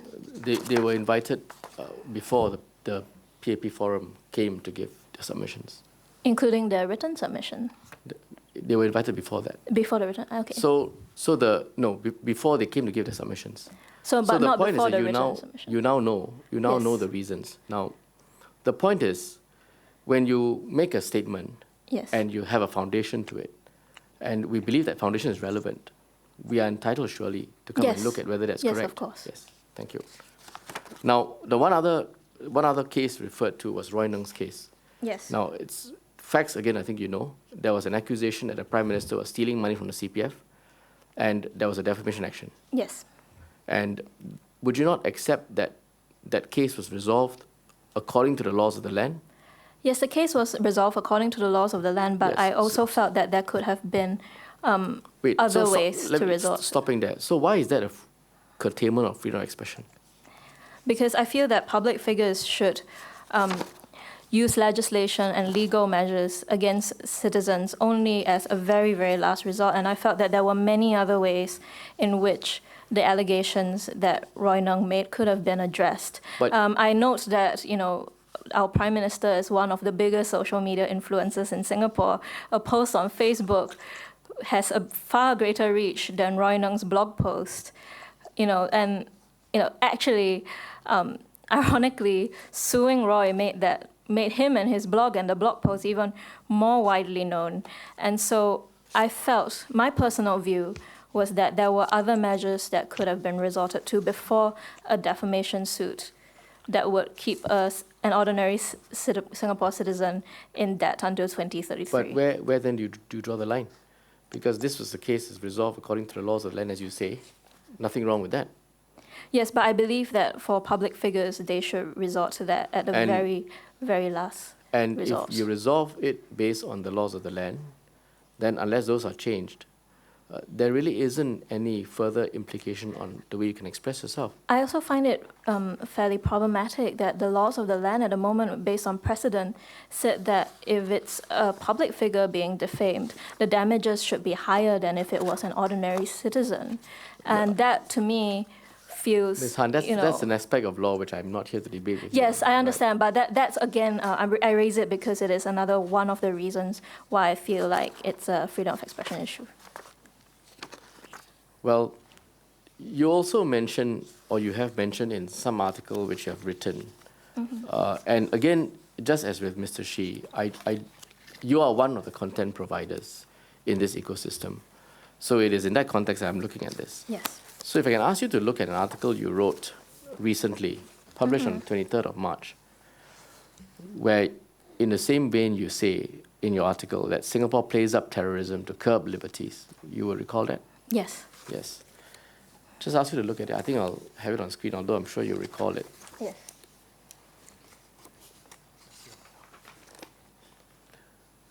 So somewhere towards the middle section of the article, you talk about the public order and safety powers. Yes.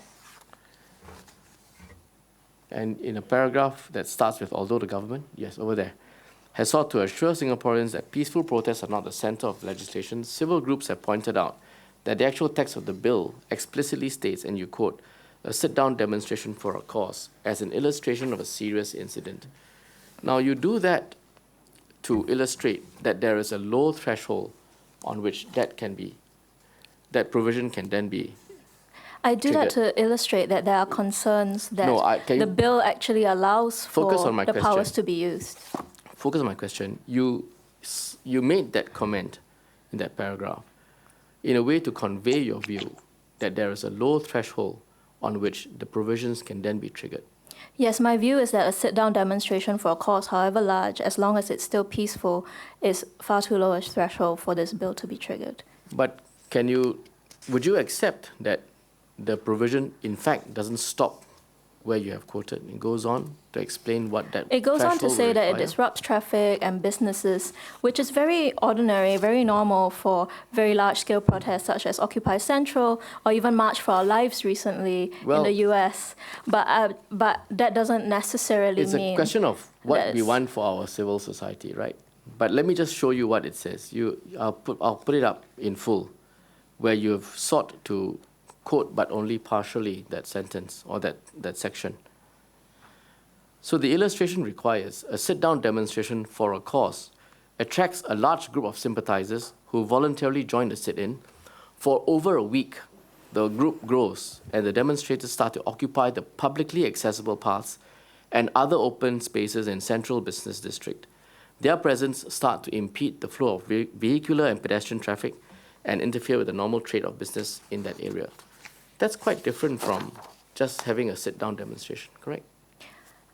I believe that even with this full thing, it's still too low a threshold. And also, I would like to note that shortening it to a sit-down demonstration for a cause was also similarly used in the mainstream media. I can't remember if it was Straits Times or Channel News Asia, but I also saw it shortened down to that way.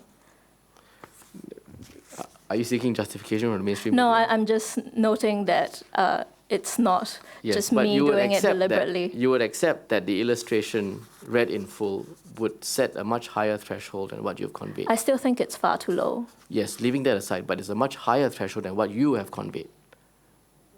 No. You stop at saying it's a sit-down demonstration, full stop. But I think because the bill also refers to public disorder, I think it is not entirely clear what that means. And But in the context of an article that seeks to advocate that Singapore plays up terrorism in order I didn't to write that curb- headline, by the way. I don't get to choose what my editors put at the top.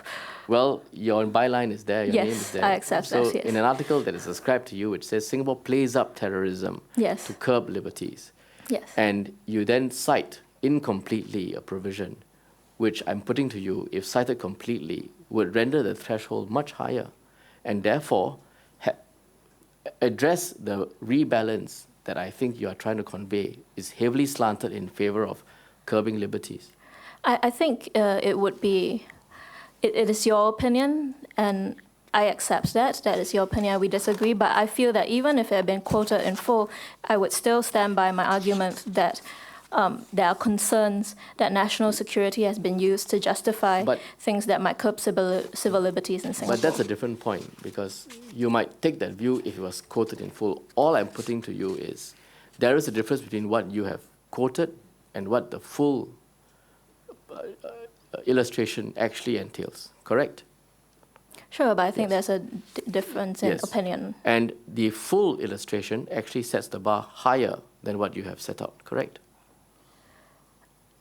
I don't think so. It has to be, because it talks about a week, more demonstrators, inaccessibility It's to still a public roads sit-down and amenities. demonstration for a cause. Yes, which has consequences, which has caused consequences to public The consequences disability. are still peaceful. There's no indication in the illustration that it has become violent or disorderly. Yes, or but it grows in problematic. size, it occupies public access areas, impedes vehicular flow, pedestrian traffic is impeded, interfere with the normal trade of business in that area. That happens routinely in large protests across the world with no public disorder, chaos, or violence. When was the last time you saw this happen in Singapore? Well, that is because we have overly restrictive freedom of assembly laws. No, well, I beg to disagree. Yes. But the point is, if you don't quote it in full, you have a very different sense that's been conveyed, isn't it? I don't think so, because it is still, again, a sit-down demonstration for a cause, and there are routinely very large sit-down demonstrations for a cause all around the world. The fact that there isn't one in Singapore doesn't mean that, it doesn't happen. Well, I'm suggesting to you that your article, I think, conveys a sense of a threshold that is much lower to try to fit your headline, albeit one that's done by your editor, which I think suffers from it being incomplete at the very least. Yes, I take Let your me point. finish. And possibly misleading at the other end of the spectrum. Sure, I take your point and I accept your opinion. And in fact, this is the sort not of an open opinion. discussion that I would recommend for discussing, issues. If we disagree on interpretation, we talk about it openly. Nobody gets sued and nobody goes to jail, but we talk about it. Not yet. Not yet, oh dear. Sorry. May I interject? I can't help to interject on this point. Why do you want to interject? Can You we know, keep to Miss... Yeah, on her point. Because the thing is, right, according to the bill, it does not have to actually fit the serious incident that's actually described. In fact, if you look at the wording, if the Parliament staff can actually show, it actually includes threat of. So in matter of fact, the minister could simply say that he feels that there's a threat of it escalating to the point of heavy casualties and etc., even though it's a peaceful demonstration. So I'm actually on the view that Ms. Han's article makes All right. sense. But then again, it does not state that wording. I'll leave it as your opinion on Ms. Han's article. Now, so looking at this, what you've done in your submissions, Ms. Han, Yes. you rely on the human rights report. Again, I would disagree that I rely on it. Okay, you because it's also cited my it opinion. so Yes, that we I don't get into cited it. disagreement. Would you accept that the propositions set out in that report, on which then the findings were made, would you accept that, for example, on Mr. Shadrick's case, would you accept that a reasonable person reading the report would come to the conclusion or assume that he was sent to jail because of his views on death penalty? No. Would you accept that? No, I would accept that he was charged and convicted of scandalizing the judiciary for writing about the application of the death penalty, which I believe is the actual wording of what was said. He was charged of scandalizing the judiciary. Uh-huh. And that can be irrespective of his views on the death penalty. But correct? it doesn't say that it was because of No, his correct. views on the It death can be penalty. irrespective of his views on the death penalty. Yes. So a reasonable person reading it will come to that view. But Human And Rights that's Watch the- doesn't say that he was prosecuted and convicted for his view. He said he was prosecuted and convicted for writing about the application of the penalty. death penalty. In fact, we can't even tell what his view was. In fact, he could have said the application of the death penalty is, so wonderful that the courts just do whatever all the time, and then they said that's scandalizing the judiciary. You know, But in it doesn't say that he was doing it for his views on the death penalty. In the context of the way in which this report is framed, Yes. the fact that in fact, as the Court of Appeal said, you can talk about the death penalty and still not scandalize the judiciary. But yet the Human Rights Watch report links the two. Would you not accept that there's a reasonable person reading it objectively would come to this view? No, because it was about the Is there any other application view? of the death penalty, not his view of it. And in fact, yes, I do have a different view, which then brings me back to the point of how difficult it is to arbitrate what is a falsehood and what is inaccurate because people have different views. That's a different point, Ms. Han. All right. Now, before I forget, Mr. Shih, since we're at this juncture, earlier on you mentioned that, well, you write to other agencies and you get a response, but not with MHA. Now, first of all, in this case, would you accept that MHA had already made known that a coroner's inquiry was afoot? Again, I repeat my. Would you agree? A coroner inquiry was afoot. Yes. But again, it does not. No. A coroner inquiry, yes, I agree Yes, that is that's announced what that the there's a statement- coroner inquiry. Yes. Yes. And that it will take time for this to be completed. Yes, I agree. It will take time for the investigations to be completed. Yes, I agree. And would you accept that even in the context of other ministries or other agencies that you write to, Yep. they will not respond when they're not ready to respond, correct? Like I said, the question that was filed in this particular case to MHA, to SPF and the ministers. No, I'm pursuing your point about other ministries, correct? But I agree if they are not ready or they do not have information, Yes. they would say that they are unable to reply. And And then I'll just leave it as is and say that they are unable to reply. The thing is, right, in this case, the question was specifically on issues that does not pertain to the coroner inquiry. Yeah. On police procedures, because it's not about how he died. it's not about how you segment it, Mr. Shih, I would say. I mean, Okay. the point is that if there is an ongoing investigation, Yes. there are several aspects of it. One does not know necessarily where that investigation will lead to. Yes. And thereafter, what issues might or might not become relevant. Yes. So you would appreciate that in such situations, particularly where security questions are at stake, that you don't get a reply doesn't mean that. Hang on. Sorry. Doesn't mean that you then go out there and assume that there's no reply and you report whatever you like. But I feel there's a double standard, you see. When mainstream media ask for a reply from the SPF, they will get a response within the end of the day or the day, the 2 days. I'm not aware of that, and I don't think you've cited any of that as examples or put any of that in your report or in your articles. Okay, right? I take that. Okay, Ms. Han, I want to now come back to your point about the Freedom of Information Yes. Act. Yes. You are making the point, and I think so do you, Mr. Shih, and I think Mr. Lee as well, that there should be a exchange of information. Yes. And what you're really saying by that is, well, government or the agencies should be required to provide information so that there's a free exchange of information, and sometimes it can be deferred, but you want that so that there can be open and more transparency. That's Yes. your case, right?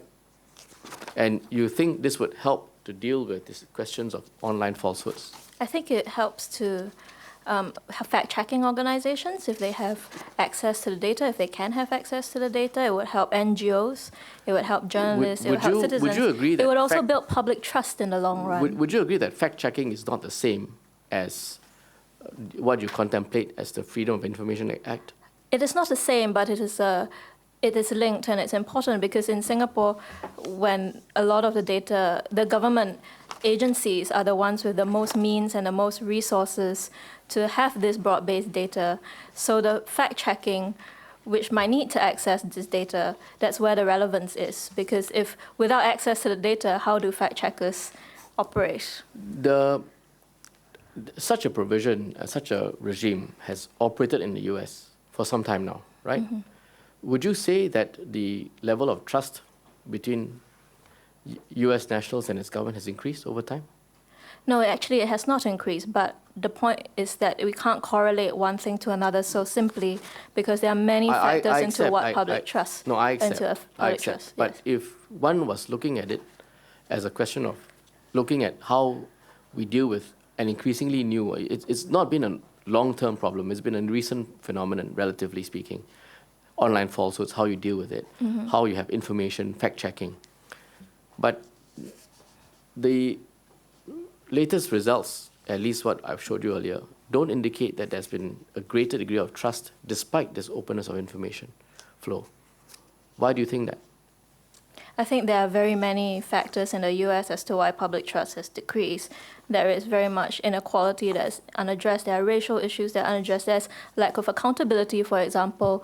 So it's not just disinformation campaigns that sows public distrust of the police amongst African Americans. It is because they do also see a lack of accountability of when police officers shoot black people in the streets and then they don't get prosecuted for it.